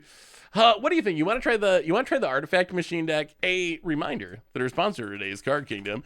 If you need some magical cards, you can go over at cardkingdom.com/mtggoldfish. All right, Jay. Here's the question. Should we play more Grixis Crime? We went 2-1 so far with Grixis Crime, I believe. Should we try the Artifact Machine deck? No idea how good it's going to go, but give it a shot. Or green-white counters would be the other option, which is basically, as it sounds, putting counters on things. People seem to like the idea of the Artifact deck. We will play Timeless Mill at some point. We will. And not today, but soon. We will do some timeless milling soon. All right, let's try the Artifact deck. Oh, first, I forgot to talk about Merchant Ship. Merchant Ship is my favorite example of a bad Magic card because it's bad in such a perfect way. Like, back in the early days of Magic, Wizards had this thing about, like, flavor being way more important than gameplay. And when they made a card, by golly, that card was going to be a good representation of whatever that card was in the real world. So they made Merchant Ship. Merchant Ship. It is a 1-mana 0/2 ship. It says when it attacks and is not blocked, you gain 2 life. So that's like the Merchant Ship. It completes its journey and it delivers its goods and you're happy and you gain some life because it gave you food or something. But it can't attack unless an opponent has an island in play. Because obviously, how are you going to, sail the ship to get the goods from your opponent if they don't have an island? It doesn't make sense because ships go on water. And then if you don't have an island, it immediately is destroyed because what are you going to float your ship on? What are you going to float your ship on if you don't have any water, if you don't have an island? So the end result is you end up with what is actually a very good representation of a merchant ship flavor-wise. Like, flavor-wise, this is kind of on point, right? Like, it's delivering its stuff, it's gaining a life, it's got all these weird restrictions based on islands because it's a boat. But in gameplay, you end up with a 1-mana 1/2 that literally can't kill your opponent. It doesn't even deal damage. You gotta attack and have it unblocked attack with a 0/2, and your reward isn't even damage, it's gaining life. And you have all these other hoops you have to jump through. So it is a god-awful card, but it is also a really good representation of a merchant ship. Like, flavor-wise, they kind of nailed it. Gameplay-wise, oh my god, is that card bad. If only Silent Submersible. I know, they'll never bring it back now. And I think Magic the Game is better for it. But you would think, like, Silent Submersible and stuff. Technically, if that was made back in the early days, you definitely would not be able to attack with it within an island or whatever. Wait, Merchant Ship is a human now? Is that actually true? No. Wait, is it? I gotta look this up now. Do they actually errata it to be a human? Wait, what? They ruined the flavor. What? Watsy, what are you thinking? What? In what world is that a human? How did you end up there? I mean, I guess you just don't have a lot of options when you got to add a creature type to a ship. Like, there's not a boat creature type. There's not there were no vehicles at the time, so you can do a vehicle. It's people. It's actually made out of people. But human is like the least likely thing. I would never have thought of that. If they printed it today, it probably would be a vehicle. And it wouldn't care about islands. It would probably be like a 2/2 or a 3/3 or something. And I guess it could still gain you life, but yeah, I don't know how they ended up on human. That is a weird one. What does this know? An ability that triggers when something attacks an innocent block triggers in the declare block step after blockers are declared if that creature is attacking and that no creature was declared to block it. Wait, are they? An ability that triggers when something attacks and isn't blocked triggers in the declare block step after blocks are declared if the creature is attacking and no creatures were declared to block it. Isn't that very obvious? Oh, is that how it works? I have to attack and have it not be blocked for the if it attacks and isn't blocked trigger to... Good ruling, Judge. Nailed it. An Island Matters Commander deck would be sweet. I might have to try that. Oh, Dan is a good one too. Yeah, Dan is like that as well. Yeah, I feel bad because it's like so but you know someone had issues with it, and it's like it seems so obvious when they explain it that way. Okay, so this is the Artifact Machine deck. I have no idea if this deck's going to be good, but if it is, it's going to be cool. So what are we trying to do with this deck? We're trying to essentially build a machine out of artifacts. How do we build a machine out of artifacts? Well, here's kind of the main pieces. We got a bunch of stuff that puts artifacts on the battlefield, right? Voldaren Epicures, Blood Tithe Harvesters, real artifacts, kind of the key pieces of the deck. Worldwaker's Helm says, if we create an artifact token, we create that many plus a map token, and then we pay 2 tap it to copy an artifact token that we control. So what we can do is, we can use this. Well, first off, we can use 3 steps ahead to make artifact token copies of any of our artifacts on the battlefield. We can also sacrifice them to Oni Called Anvil. We can sacrifice artifacts to Oni Called Anvil, get them back with Esoteric Duplicator in token form, so then we can copy them with the Worldwaker's Helm and also get a map when we make the token. But what we'd really like to do, outside of just generating a bunch of weird artifacty value as we sack our own stuff, is we can play a Tithing Blade. We can use 3 steps ahead. A Tithing Blade, an artifact, ETB each opponent sacks a creature. So we can get this down to make our opponent sack something. We can get a token copy of it with Duplicator or with 3 steps ahead. Then we can use Worldwaker's Helm to copy it each turn to lock creatures out of the game. We can also get down our Visage of the Dread. Visage of the Dread says that when it ETBs, it's like a Thoughtseize almost, but an artifact. 2 mana, when it ETBs, opponent reveals their hand, we choose an artifact or creature from it, the player discards a card. The trick here is, if we get a token copy of this, we can wait till our opponent's draw step. They draw their card for the turn. We copy it with Worldwaker's Helm. We take it, assuming it's a creature and artifact, and just make our opponent discard it and essentially lock their hand out of the game. So we're essentially trying to like build this machine that makes it so our opponent can't have creatures, so our opponent can't draw cards, and eventually locks our opponent out of the game. Worst case, we can just like win with Oni Called Anvil and Legion Extruder and making a bunch of tokens. So that's kind of the plan. I don't know how realistic it's going to be to set this up, but if it happens, it's going to be cool. I love the idea of decks like this. Like, I don't know how they're going to work in practice, but what is my least favorite color of Magic? I love all my children equally. Don't make me choose. Actually, least favorite color. That's actually tough. That's actually very tough. Whenever I think of a color, I see the merits of that color. Like, I think of red, I think of Blood Moon. I think of blue, I think of drawing cards. I think of white, I think of Busted in Commander. Or, yeah, Busted in Commander. I think of green, and is it green?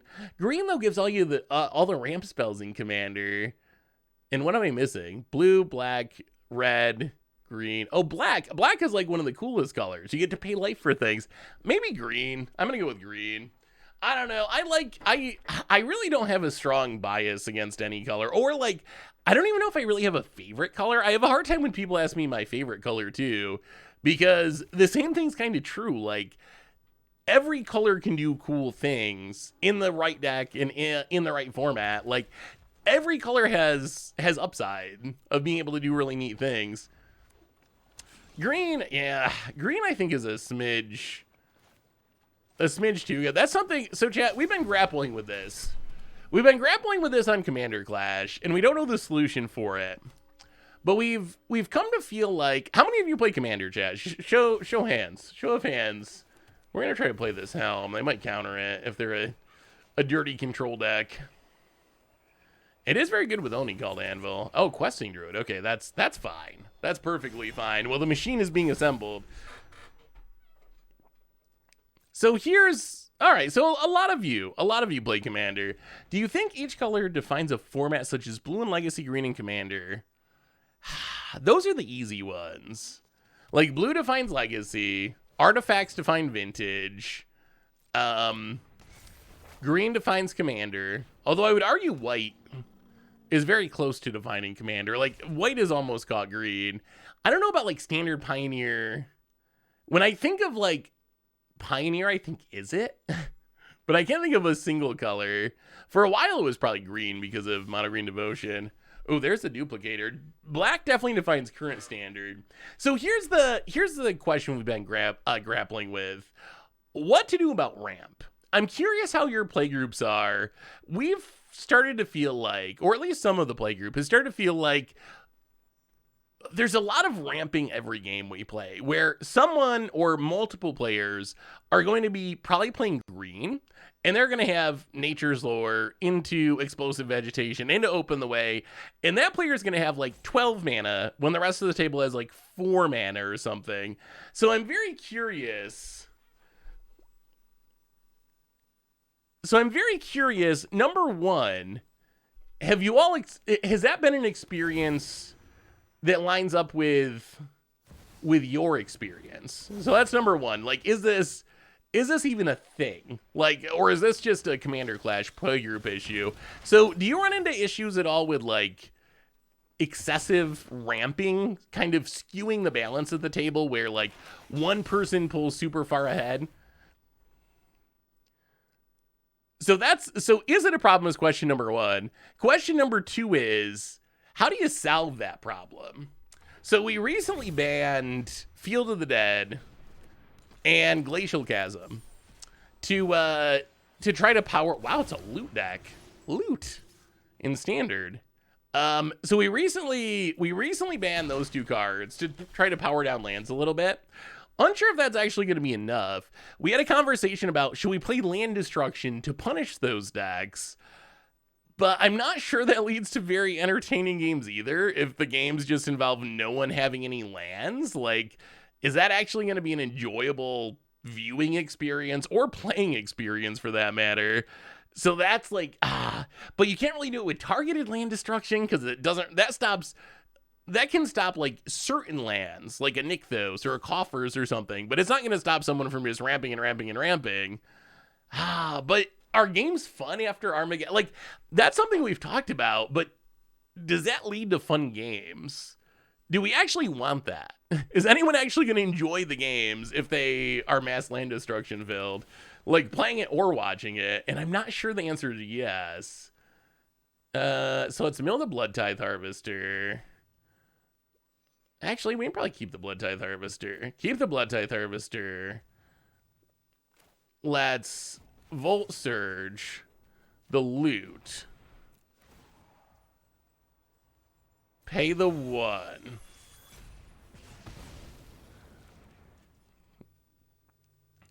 And now we can Oni called Anvil, sack the map. Make a map. Ping ya. Pass the turn. Opponent's gonna trample us. Just a bit. Just a little bit off the top. It's weird because the higher power you play into CDH, the less ramp is an issue because no holds barred, no ban list, everybody's trying to win early with powerful combos. That's something else that we talked about is like, well, maybe the answer is to play more combos, but I don't know if that's actually something that would be enjoyable either. Because I know, like, as much as there's a taboo against land destruction, mass land destruction in Commander, it also seems like there's a taboo against fast combos, and you're not supposed to win by fast combos. But I would agree that that's actually, like, a pretty reasonable way to get around ramping is just like, I'm going to combo off early in the game, because you are right that, like, is very much how CDH plays. Yeah, I feel like WotC needs to print more middle ground cards, if that makes sense. Like, we have a million Armageddons. The problem is Armageddon's probably a bit much, like maybe a bit too good. So that's kind of one issue. Oh, let's play a Blood Tithe Harvester. Play a World Waker's Helm. We're making a lot of artifacts. I don't know if these artifacts are actually doing anything, but look at us go. Sack a map. Gain a life, ping ya. Make some 1/1s.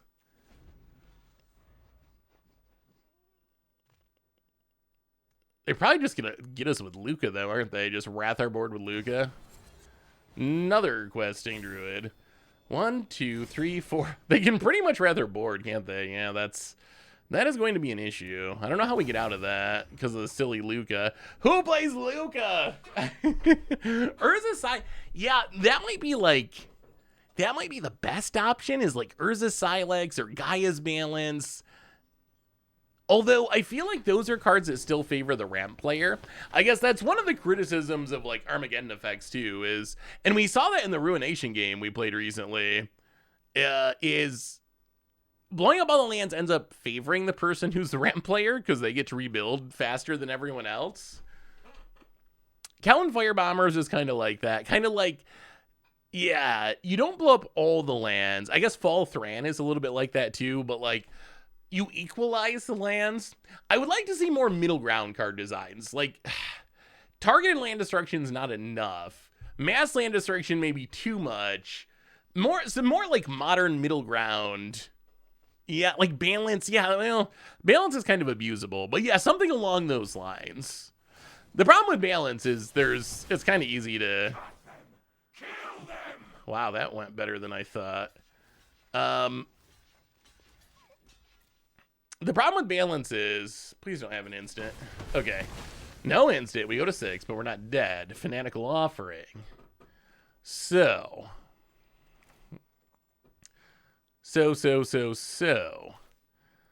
Let's Fanatical Offering, sack a map, draw a couple cards, make a couple maps. Okay, there's a Volt Surge. Volt Surge can do things. So play the land. Oh, this might get funny now.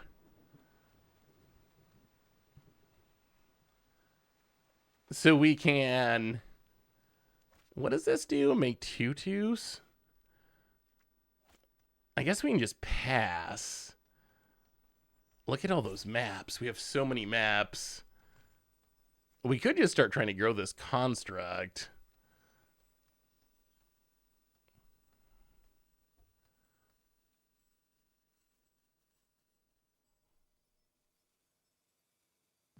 Yeah, let's pass and see what our opponent does. We can keep making 1/1s with World Waker's Helm. Opponent. Another Huntsman's Redemption. Okay. That's a lot of 3/3s. That's a lot of 3/3s. Opponent, how about not so many 3/3s? Opponent goes to combat. Opponent, going to attack.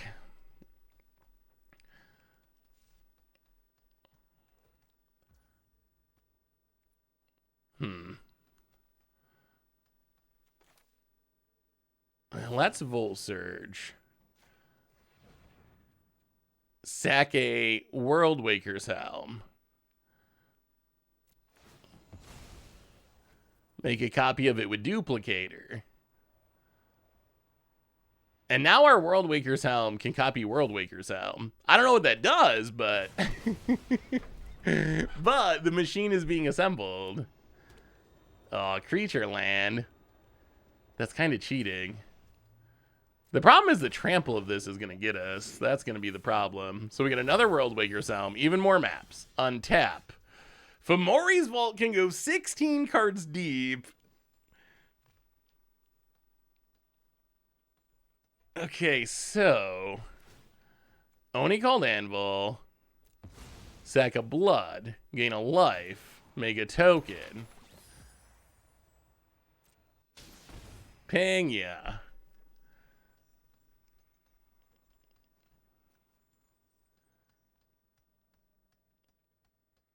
Oh, we need to find something.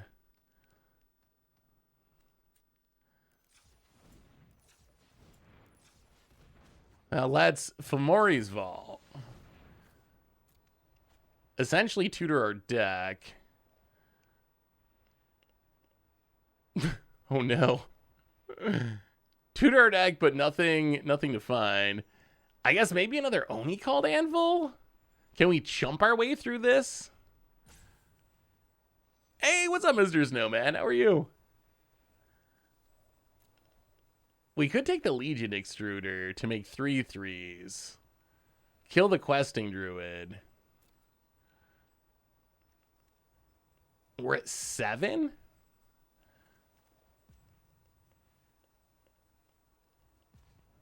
All right, let's take the Legion Extruder. Play the Legion Extruder. Kill the Questing Druid.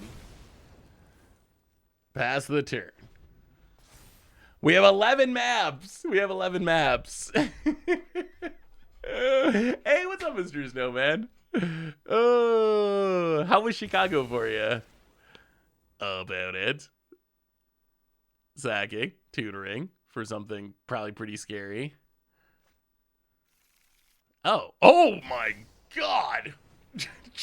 No. Oh no. Oh no! Oh no! Oh no! Oh no!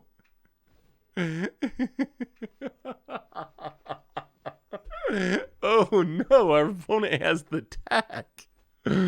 19 artifacts. Okay, that's not good. Not good. No, I wasn't expecting that either. We draw a Tithing Blade. Okay. That's not enough, though. Actually, it might be enough. Okay, so we can play a Tithing Blade. So we play Tithing Blade. Our opponent has to sack.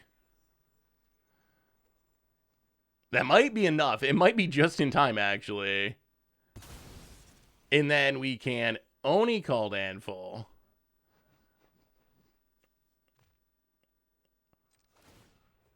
Sack the Tithing Blade.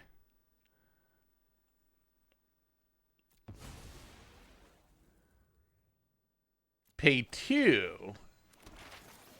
Get a copy of Tithing Blade. And now we have the token Tithing Blade. That's going to get rid of the Plunderer. And now we might just have them locked. Because now we can use the World Waker's Helm to copy the Tithing Blade at instant speed. Wow. We might have got there. We might have got there, Restless. Oh, opponent. Opponent. You're going to be disappointed, friend. World Waker's Helm. Copy Tithing Blade. And opponent. Got a second creature. And now the way we can win is by flipping the Tithing Blades and copying those to slowly drain our opponent out of the game. Well, let's go to combat. Hit the Luca. The machine is assembled. The machine is assembled. Legion Extruder. Hit the Luca. Oni called Anvil. Sack one of our 17 maps.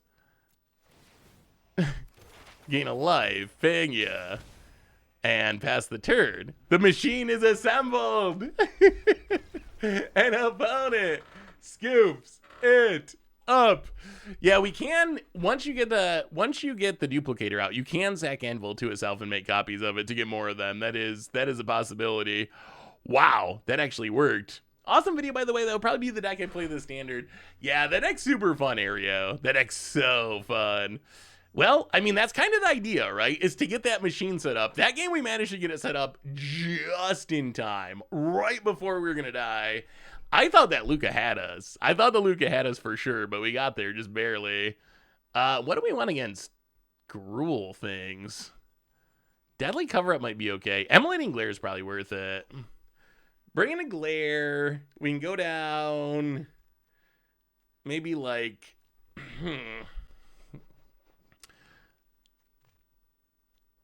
It's so hard to cut. I want all these cards in my deck.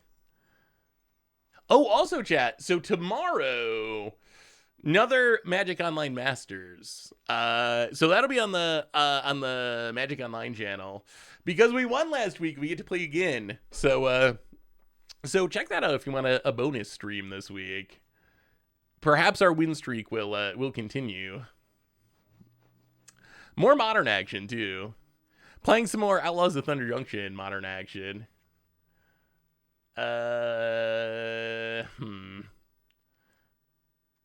Maybe something like that. Let's try it like that. So tokens can now transform. They now have a backside. When is Moto Masters tomorrow? 4 o'clock Eastern. 4 o'clock Eastern. Yeah, it went better than I thought. Collector's Cage actually paid off. Vein Ripper with a knife point and Geth Thane of Contracts. Ooh, Tithing Blade be pretty good against Vein Ripper actually. Our sweet tech. Yeah, it starts at 4. Ew. Yeah. So it has cards that we want, but I think we gotta ship it. All right, that's better. We will put a Harvester to the bottom. I also like the idea of just... Fomori's Vault's actually kind of a ridiculous card. I also like the idea of copying Braided Net a bunch of times and just tapping all of our opponent's stuff kind of forever. Green screen is off by a little. Oh! It moves, I swear. I don't know why my camera... I think it's ghosts. I think I have camera ghosts. Legion Extruder is actually kind of a good draw here. Let's just blow up that Spyglass Shiren. Oh, Cat Tribal could be cool. Comments from the Crime Land deck yesterday video. I love the concept and execution. I plan to build it, but am I allowed to blame you if prices increase on those MTD land properties? I'll take the blame. That is completely fair. I will accept the blame. Well, let's play the Helm. Wow. See? You said Helm was bad, but now we got opponents countering it. Good enough to counter. Alberto, welcome to the Vage Poll for the 13th month. Thank you for your subscription. Big super chat for you. Thank you. Thank ya. Well, let's play... How many counters could they possibly have? Braided Net. Really? You have 2? Alright, so Braided Net resolves. Yeah, let's just Thundering Falls, that's fine. Thundering Falls, do a little surveilling. Keep Annihilating Glare. Go. Oh, thank you for the bits, by the way. Appreciated, Aereo. Thank you.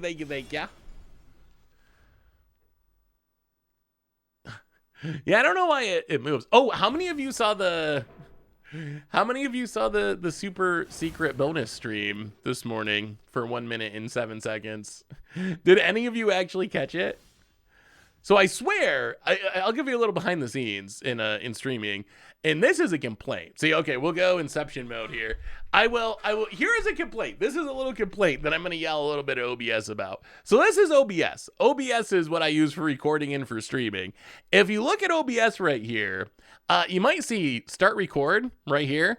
Right above it, a millimeter above it, is start streaming. I do not, for the life of me, understand why they would put those two buttons. Very important buttons, very close to each other. But yes, so I was trying to record a short for YouTube about what Outlaws cards we're seeing play in Modern. Apparently I hit start stream instead of start record. So yes, if you saw that little 1 minute stream, that is what happened. Well, let's play Volnir and Epic here. And then let's play a land. So Leet's going to impulse draw one card. I think that's actually kind of fine. Sure, go for. Oh, it draws 0 cards. That's definitely fine. Haha. Should wizards print cards with reconfigure mount and bestow instead of vehicles, auras, and equipment?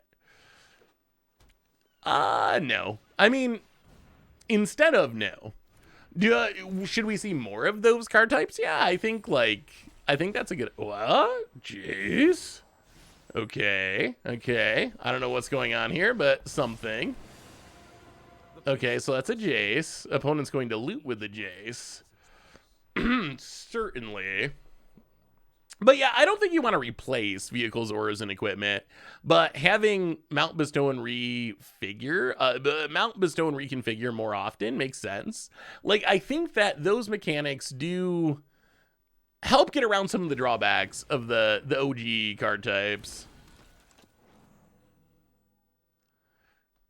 This set is extremely artifact heavy. Please attack with the loot. All right, opponent. Saw on the line. Well, let's Extruder. Sack the blood. Make a 3/3. Untap. Well, Blood Tithe Harvester is not bad. We can play the Blood Tithe Harvester. We can Annihilating Glare.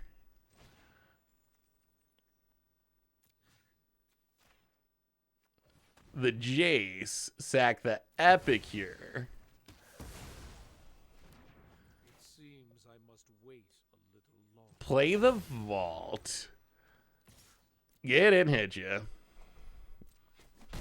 Opponent takes it down to 16 and pass the turn. Opponent, loot value. Finds even more Jaces. The never-ending Jace. My hot take is Naturalize effects are more needed than creature removal in all formats. I don't know about more needed than creature removal, but yeah, there's definitely powerful artifacts in pretty much every format now. So I think that's actually true, that if you're playing any format, you want to have... Oh no, opponent's popping off. You want to have a plan for answering them in mind, for sure. All right, Geological Appraiser. We're getting outvalued here at the moment. Into... Haha! Another loot. Not so cute are you now, loot. Opponent plays a land, and... Legion Extruder is kind of just holding down the fort, though. Opponent's going to get in. Well, we will sack a blood. And... kill the Appraiser. Actually, maybe we want to try to kill... Well, we can't really kill the Jace. Yeah, all right, block the Appraiser. Untap. Epicure. I'll play the Epicure. Pang ya.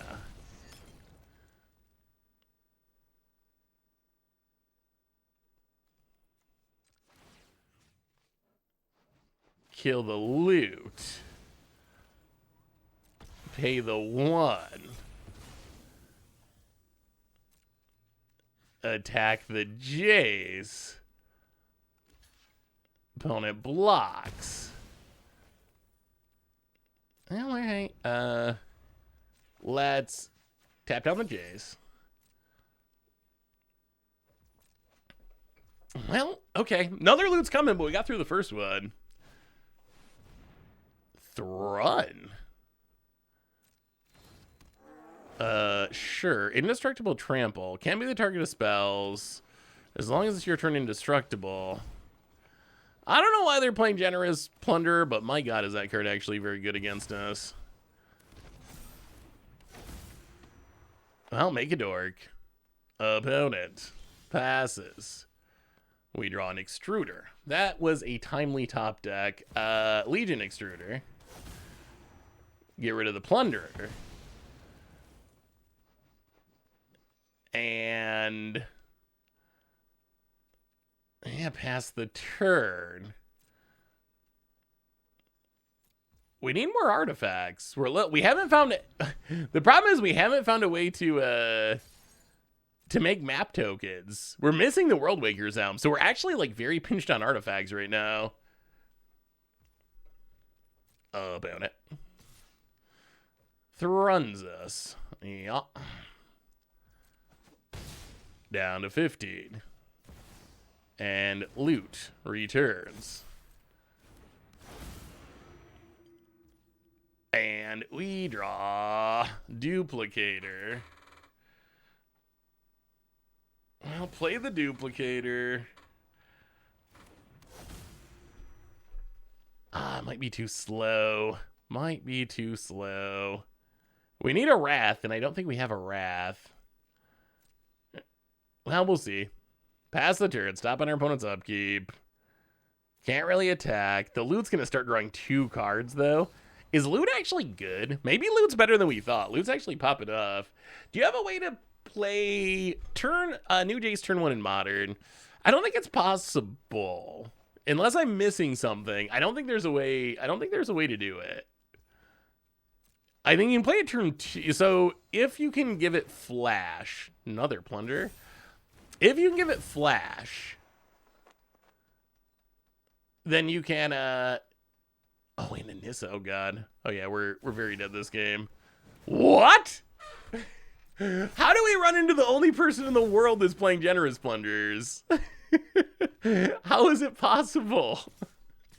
No one plays this card except our opponent, and our opponent is running into the perfect matchup for the Plunderer. Sac Extruder, make a copy. We don't have the mana for it at the moment. We can do it next turn. Yeah, but we're just too far behind. We need a Wrath. Who plays Generous Plunderer? Because we need 2 mana to... We're going to bring in another Deadly Cover-Up. We need 2 mana to sack it without having Oni called Anvil. We need 2 mana to sack it to the Extruder and then 2 more to get it back. Loot. Loot. Who would have guessed?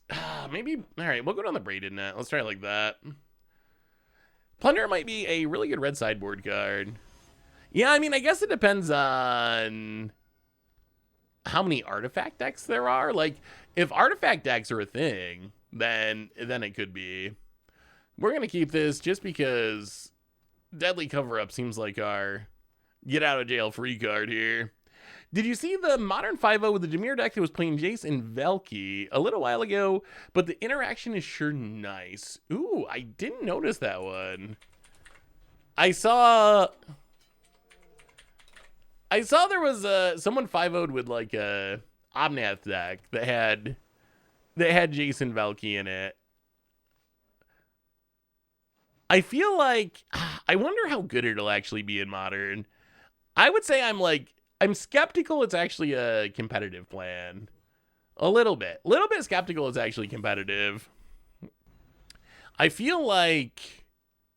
So here's a Pioneer one that is pretty much all in on that plan. It's basically Pioneer, counterkill all your stuff, eventually Tibalt. It kind of makes sense to me in Pioneer, which is a little slower. Modern seems a little bit trickier just because Modern... Oh no, I don't even know... Oh, here's a Grixis build that has it. Grixis, I guess you can also like plot Ancestral's kind of cute. Although they went 1-4, so maybe it didn't work out as well as they were hoping. Okay, this one went 2-2 to get 5th place. Yeah, I mean, something like that, I could see it. I think the goal of playing it on turn 1, that seems very tough to me. It seems very. There's so many pieces that have to go right to be like turn 0 Leyline of Anticipation. So you gotta have Leyline of Anticipation in your starting hand. And then you need to have... So Leyline of Anticipation in your starting hand. You need to have Jace in your starting hand. And you need to have Velky in your starting hand. And you need to have 2 lands in your starting hand. That's a pretty specific pile of things to have access to make it work. Opponent. Loot the key to everything. I mean, we got an answer to that. So let's Legion Extruder. Kill the loot. Pay the 1.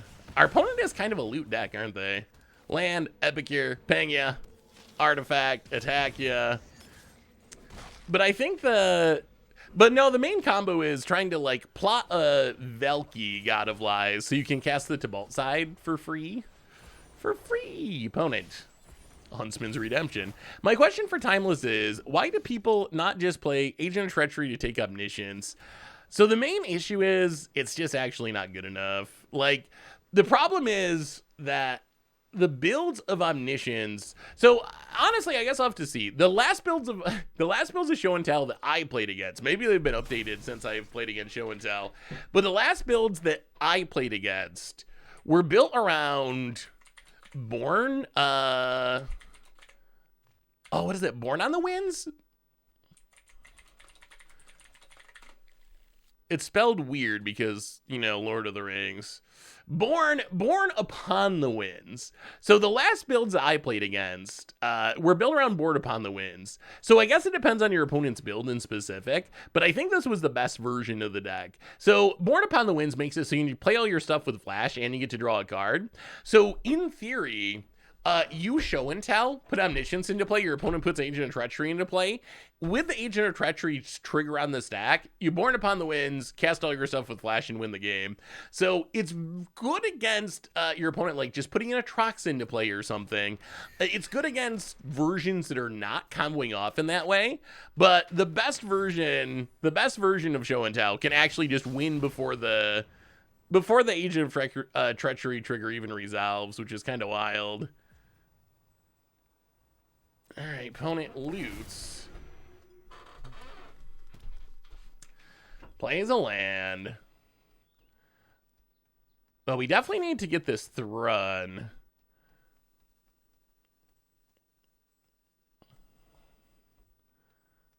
All right, let's Sack of Blood. Sack of Blood, make a 3/3. Kill the 3/3. Untap. Ooh, there's the Helm. Ooh. This is awkward, but I think what we have to do here is copy Legion Extruder. Hit the loot. Pay the 1. And now we have a token Legion Extruder, which is good. And hopefully this forces our opponent to play the Thrun. And then we can just deadly cover up and get rid of everything. Yeah, Show and Tell, it'll be interesting. So WotC's thinking on Show and Tell. They actually talked about it. WotC's thinking on Show and Tell is that busted cards from other sets will hopefully solve the issue. We'll see. I think if it doesn't, we'll see a banning after Modern Horizons comes out.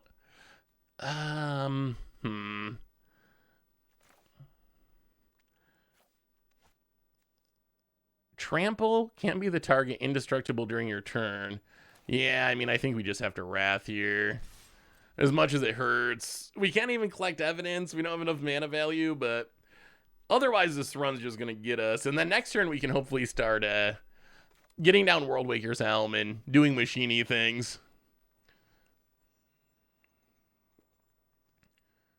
Yeah, surgical can be a good answer. If you can thought seize early or mill your opponent early, it can actually be a good answer. Well, sweep the board for now.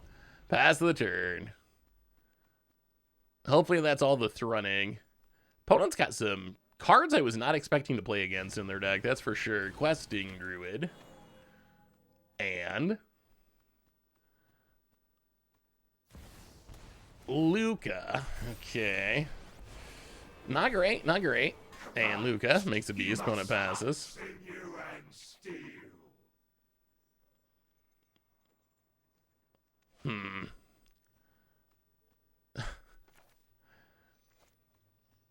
How do we not die? How do we not die? So in Worldwaker's Helm, make a 3/3. We can copy the Legion Extruder, kill the Luca, take a huge amount of damage. I don't know how we get out of here.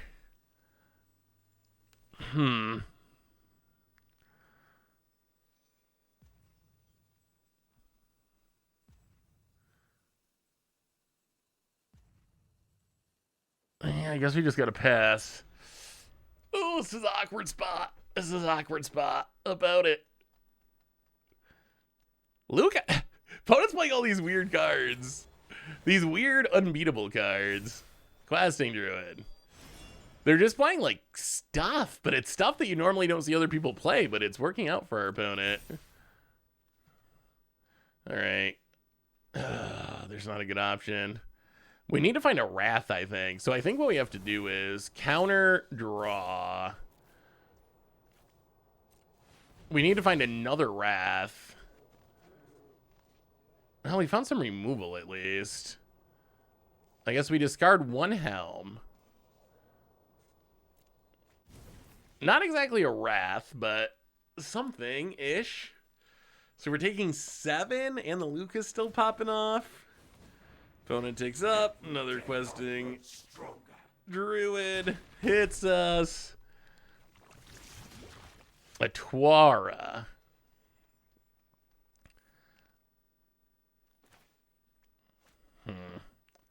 Too many threats. So we Volt Surge to kill the questing Druid. Copy Legion Extruder. That doesn't do anything. Yeah, we're just so far on the back foot here. Well, playing a Twara. Yeah, I think we're just dead. Well, let's see what's in your hand. Double Scorching Shot. Oh, yeah, the Creature Land. The Creature Land does it. Seth, do you hate Ward? It seems like a mixed response on. I think Ward 2 is fine and other ways to pay the cost, but Ward 3 higher or something like Sac Legendary Permanent seems too high. I like Ward a lot, actually. So you got to remember, if you think about Ward, the history of Ward is Bono was playing a lot of weird cards. They kind of made loot work though, ish. So if you think about the history of Ward, first we had Shroud, but as Magic players apparently were not smart enough to play with Shroud. Then they made Hexproof, but Hexproof is just way too broken. Hexproof is like if everything had Ward Infinite, which is obviously not good. If Ward 3 is not fun to play with, then Ward Infinite is definitely not fun to play with. I think that Ward is the best solution to that issue. Like, Ward gives you a lever that you can control, where you can make things very protected if you need them to be very protected. You can make them very slightly protected when you want them just to be a little bit more resilient. So I actually think the flexibility of Ward makes it a really good mechanic. Maybe some things are too... I've seen a lot of people complaining about Voja in Commander, and maybe that's a problem. I'm actually not sure. Is Voja a problem in Commander? What has everyone else's experience been? I've played against Voja decks and with Voja decks, and they can certainly pop off. They can also, I guess it probably depends on how you play too. Like, I don't know, maybe I'm less scared of Voja than I should be because I mostly play with the Clash crew and we tend to have a really wrath heavy meta, so like Voja's not actually that scary because unless you can find a way to like build a board, give it haste, attack and win, you're probably just gonna get hit by a wrath anyway and it's gonna fall apart. But yeah, sweepers are kind of the weakness, I think. That's kind of been my experience. Now let's play the duplicator. Yeah, I mean, I guess we just... Oh, you know, the other thing I was thinking about with this deck is if there was ever a deck, and I'm going to have to build it way more to make this work, but if there was ever a deck to make Encroaching Microsynth work, it might be this one. There might be a way that we can make Encroaching Microsynth work in this deck. Let's play Oni Called Anvil. Let's play a land. Let's...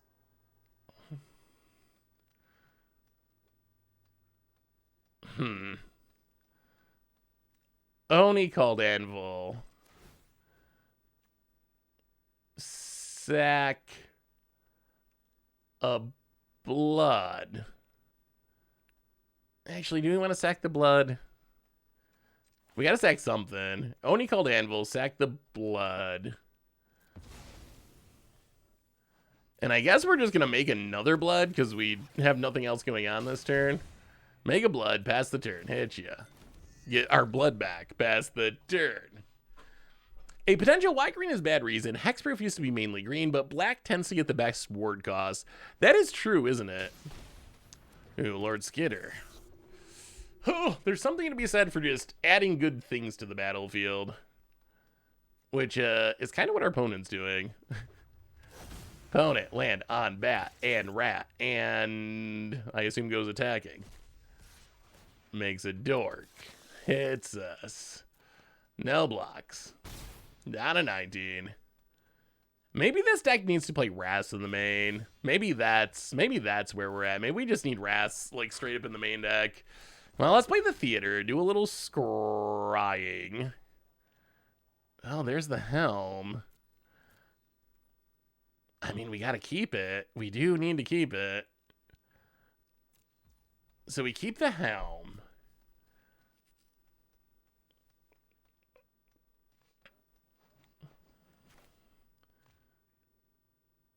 We can play the braided net. Anvil, sack of blood. Make a token, ping ya. And pass the turn. I mean, maybe we can make enough Oni Call Anvils to win here.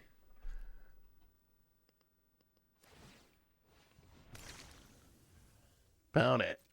Sacks the blood, draws Resolute Reinforcements. Oh, is this like a Mardu version of the Boros deck almost? Well, let's tap down the Preacher. Opponent makes a rat. Goes to combat. Hits us. Well, block and block. Down to 17. Opponent. Shieldred. Boo. Boo. Definitely not saying boo earns. That is a straight up boo. A Shieldred boo. Well, that makes life much more difficult.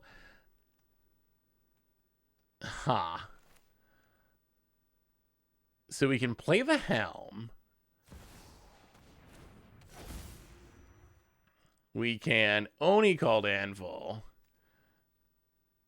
Sack Oni Called Anvil. Make a dork. Pay to get back Oni Called Anvil. Stop on our end step. No attacks. Get the Oni Called Anvil. Sack a map. Trigger Oni Called Anvil. Burn ya. I mean, maybe this beats a Shieldred. Maybe this beats a Shieldred.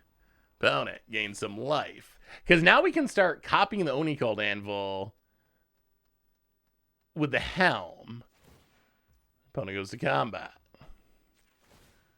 Tap down, I guess, Shieldred. Opponent makes a rat.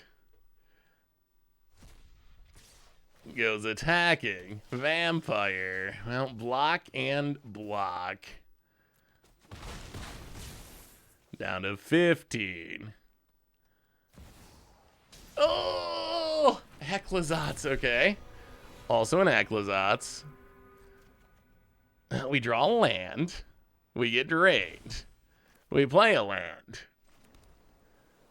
So, okay, how do we get out of this? Opponent's at 10. They got a million annoying things.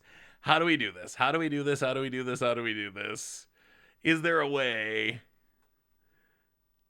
Is there a way? Can we assemble a machine that beats this? Have you tried the new 4-mana 5/5 Trampler? Oh, like the farmer? Bristleblood farmer? I haven't tried that card yet. Opponent says your go. We're trying to figure this out, opponent. Not all of us are just like, I will play the strongest creature every slot on the curve and attack. Some of us are doing intricate, janky artifact things. So, I think we Oni called Anvil. Okay, so we first, Worldwaker's Helm. Copy the Anvil. Make a new Anvil. Then we can Anvil. Sac Anvil. Make a new Anvil. And then we can Anvil. Sac Anvil. Make a new Anvil. Stop on our end step. No attacks. Trigger. Sack a map. This is pretty cool, isn't it? The idea, like, maybe the deck's just not powerful enough, but look at the synergies. Look at the neat things we're doing. Look at the coolness. Look at the machine. Look at the machine. Maybe it's just not enough, but it's so neat. Look at the synergies. Look at the maps. There's a simple reason green's so bad currently. Removal in standard is way too good compared to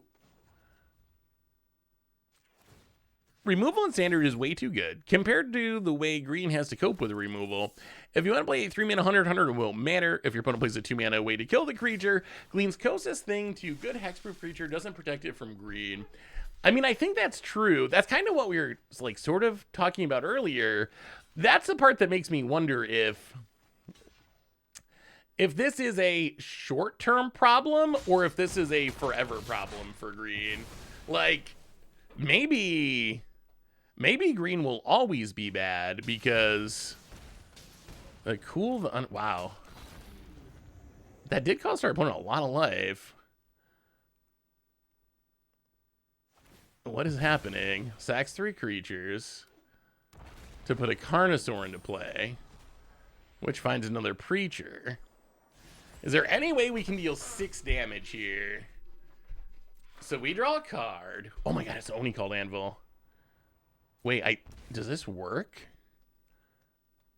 1, 2, 3, 4, 5. Oh, we're just short on mana. Oh, we're so close. Hey, see you, Mr. Snowman. Thanks for hanging out.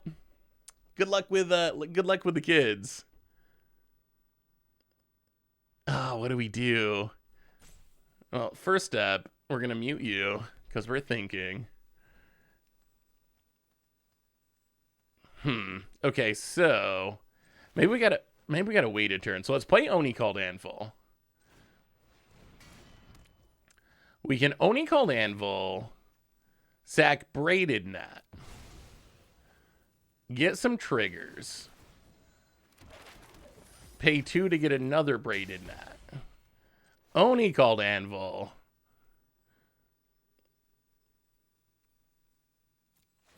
Sack to burn you. Decline.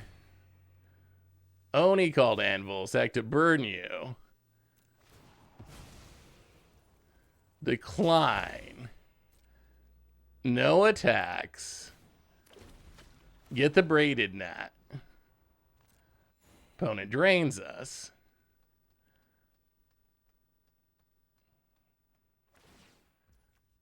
Helm. Copy the braided net. Braided net. Shut down Aclazotz. Braided net. Shut down Carnosaur. Maybe? I love your video, but can you fix your anti-seggling settings? So your border looks better. It's triggering my PTSD. Wait, what settings? Yes, I'm sure I can, but I'm not sure what they are. So if you let me know what they are, I can probably help you.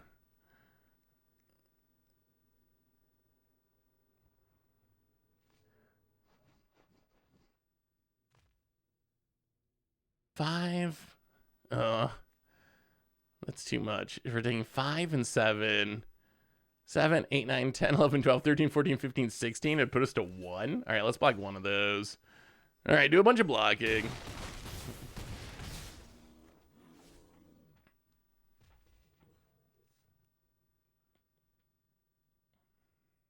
Opponent.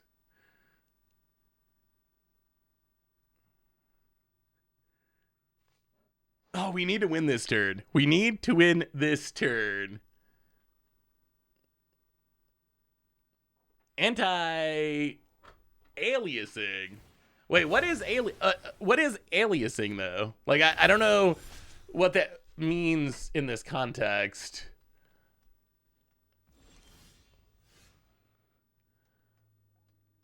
Wait, aren't we dead? Couldn't our opponent have just like sacked their board and killed us with Vein Ripper? I mean, I'm glad they didn't. Okay, so now we just need to win. So we need to... Okay. So we need to... Oni called Anvil. Sack and Oni called Anvil. 2 Oni called Anvil. Get some triggers. Pay to get a copy. Hit you to 4. 3, 2. And then we can braided net. Tap the Vein Ripper. Sack a creature. Oh, they gained 2. Oh, no. Oh, no. Oh, no. Hit you to 5. 4, 3, 2. Oh, no. I think I punted it. I didn't account for the Vein Ripper gaining life. I didn't account for the Vein Ripper gaining life, and I think that actually loses us the game. I thought we could get in 1 damage by tapping it, but we actually lost 1. Which I think means we were going to be 1 short anyway.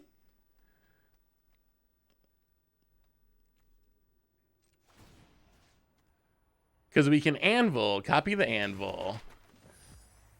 Anvil. Sack the anvil.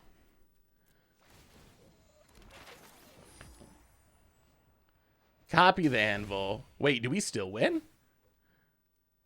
Wait, did we punt and still win? We might have punted and still win. I think we have 2 more anvils coming, right? Or do we have 1 anvil coming? We have 2, right? Right. Anvil. Anvil. Oh, okay. We punted but still got there. Oh. Yeah, ping ya, and wow, the machine! The machine! Wow! Whoa! Whew. Wow, I thought I punted that. Wow. Wow. That was that was not how that was exactly supposed to go, but apparently copying Oni called Vandals kinda good actually. Kind of not the worst. I mean, that's kind of the idea of the deck, is to make the Rube Goldberg machine.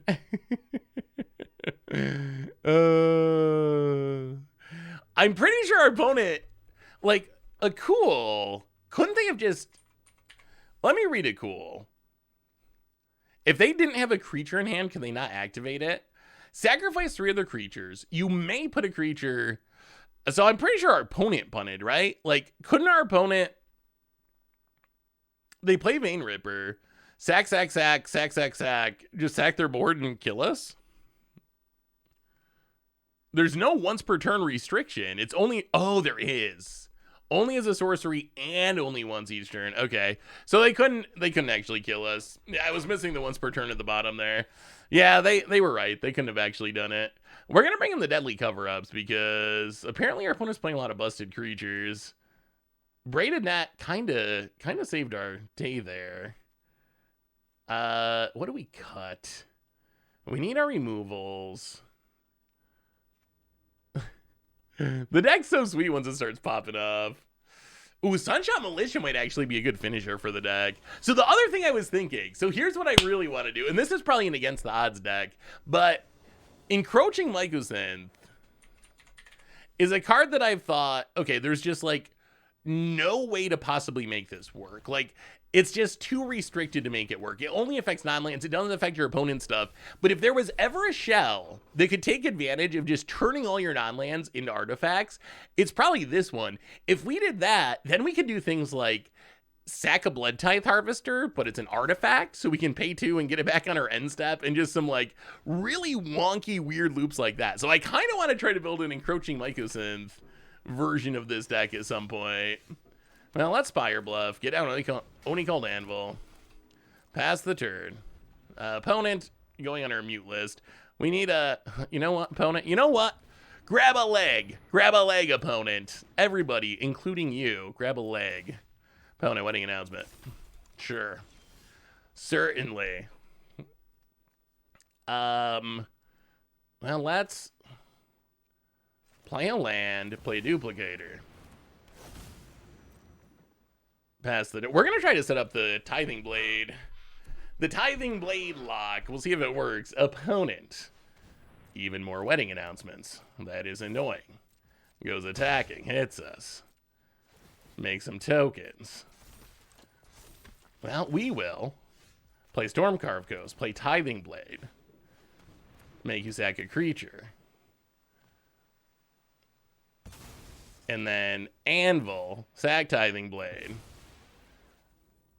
Make a dork, drain ya, duplicator, pay it, get it back, make you sack a creature. Can you kill the Tithing Blade, opponent? Can you kill the Tithing Blade? Our opponent's playing some sort of Mardu, I don't even know. Opponent's playing magic cards, lots of them. It appears to be a brew of some kind, but we have a plan. Duplicator. Sack the Tithing Blade. Make a dork. Pay the 2. Get back the Tithing Blade. We can do this all day, opponent. We do this all day. Opponent goes attacking. We will chub.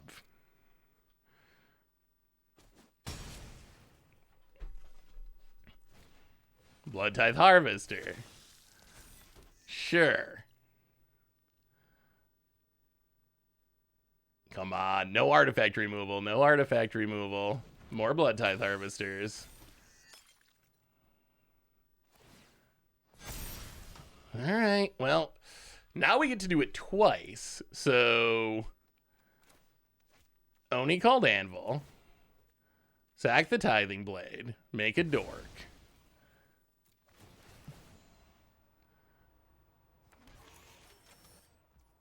Pay the 2. Pay the 2. Undercity Sewers. Is that worth it? No. To the bottom. And then Annihilating Glare. Sackador, kill the Danitha. I don't know is this gonna work or not. Yeah, we're playing ranked standard right now. Yeah, there are some tournaments, but outside of tournaments that are happening on at specific times, ranked mode is the kind of the highest level of competition that you can just jump into on a daily basis. So next turn we can start making 3 Tithing Blades a turn. Is that enough? Is it enough? We'll block. We'll take 8. We need these wedding announcements made it very hard because it made so many tokens we had to slog through. Come on now. Another wedding announcement. Number 3. I don't think I've ever beat 3 wedding announcements in my life. Wow. Wow. Okay. Sack a Tithing Blade. Hang on a minute. Hang on a minute. Hang on a minute. So we make a dork. We pay the 2. We pay the 2. We ping you. So we're going to get 2 Tithing Blades. We can play the Visage. See what's in our opponent's hand. Get rid of the Carnosaur. We might have a shot. Is this machine working? I think this machine might be working. Tithing Blade. Sack. Tithing Blade. Sack. Are we stabilizing? Ah! Wow! The machine! The machine! It worked! We locked him! We locked him!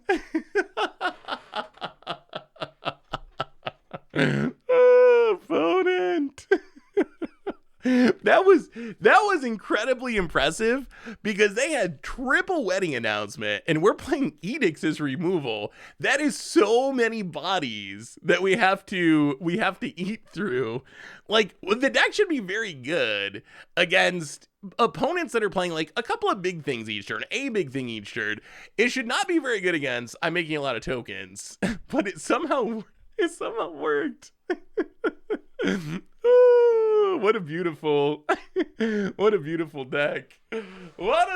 deck. This is what I'm definitely going to keep working on. It's a very early build of this deck. Like I said, there's a lot of ideas. There's so many cool artifacts that the biggest challenge when I built this deck, I went through and looked through the artifacts and I had I guess it feels especially good to beat that opponent.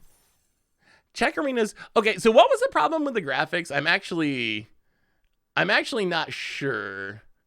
Anti-aliasing. Should it not be at low? Should it be on high? I actually don't know I don't even know what aliasing is in this context, but I'll put it on high and see if it does anything. Wall of Chaos, welcome to the Fishbowl. Thank you so much for your subscription. Big super cheer for you, thank you. So when I was building this deck, I went through and I had, I think, 15 more cards that seemed interesting enough that I was going to consider putting them in the deck that didn't quite make the deck. If you just search for like artifacts and look for sackable artifacts, there's so many options. So this deck, it's cool as it is now, but there's so much potential for the deck. There's the like sack draw 2 artifact mnemonic spear, which seems really good with our loopy sacrifice synergies. There's a ton of big score artifacts that are like kind of intriguing. I considered Simulacrum Synthesizer could be our finisher. If we just keep sacking that, it's going to make a bunch of huge construct tokens. We make so many maps that the constructs are going to be like 10/10s or 20/20s. So that could be worth considering. And then once you get to the colorless artifacts, there's what were the ones that I really wanted to add?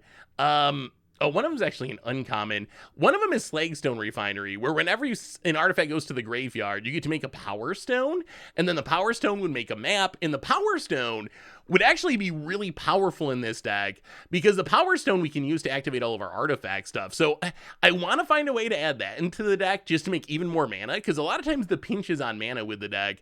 So that could be really sweet. There's stuff like Search Hacker Mac, which could be removal. So there's actually a Chimmel Transmutation Font would be really good. At one point I want Nexus to be coming as another way to make tokens and draw cards. So I think that there's a lot of potential for this deck. It's super cool how it is now. Hey, what's up, Gornius? How are you? It's cool how it is now, but then there's also a lot of potential upgrades, I think, that if we can get it right, it could be really sweet. So currently this deck is 16 Mythic, sadly, which is mostly a product of big score cards, I think. Legion Extruder, World Waker Sound, Duplicator. All of those are technically Mythics, especially Brutal on Arena. And then 28 rares. So even though it's only $200 in paper, which is not budget, but not bad, horrible for a standard deck, it is not cheap on Arena thanks to the big score. The big score, I don't know, Vince did a video about the big score cards on Arena. I was thinking about doing a video about it because I actually think it's a really big problem. But Vince covered it already, so I don't know if I actually will or not, but the big score cards are an actual issue on Arena. And I think it'll fall on deaf ears, and I would be very surprised if Wizards actually did anything about it. But yes, it is an actual, and it's sad because if you remember when Arena came out, like maybe 3 or 4 years ago, like the first few years after Arena came out, the Arena economy was one of the biggest complaints. And I honestly feel like the Arena economy didn't become generous, but the Arena economy had gotten a lot better. Wizards actually made meaningful improvements, like golden packs are a meaningful improvement, I would say, to the Arena economy that helped even it out if you're not someone who drafts a lot. So they actually, selling wild cards, even though they're grossly overcosted, is an improvement to the economy. So Wizards actually made some improvements, so the issues with the Arena economy have not been as pressing. It's still not great or anything, but it's not as bad as it used to be. So I was actually feeling like a little better about the Arena economy. Like, actually, we're kind of trending in the right direction. But the big score stuff, definitely incredibly painful for the Arena economy. So yeah, Vince did a good job for sure. Arena's just a money sink, which is one of the reasons I won't play it anymore. The good news is, if you're someone that doesn't like Arena, Magic Online kind of killing it. And Magic Online is actually making big steps to make the game more accessible, which is really, really huge. So that part is sweet, at least. I think the tournaments are rigged. Draft tournaments definitely are. Not fighting against your pod. Interesting. Anyway, everyone, I think that brings us to the end of our stream for today. Good news is, yeah, Moto is fun. Speaking of Moto, if you want some bonus stream action, tomorrow is MTGO Masters. So yes, go to the Moto channel if you would like. Watch some sweet Modern action, playing some Outlaws of Thunder Junction stuff. Might be our last round. If we lose tomorrow, we're out. So that starts at 4 o'clock Eastern time tomorrow. In the meantime, if you check out the replay YouTube, you can find all the old streams. Normal YouTube, tons of Outlaws stuff coming up. Some really cool decks. Tomorrow's Against the Odds. I think it's going to be one that you like.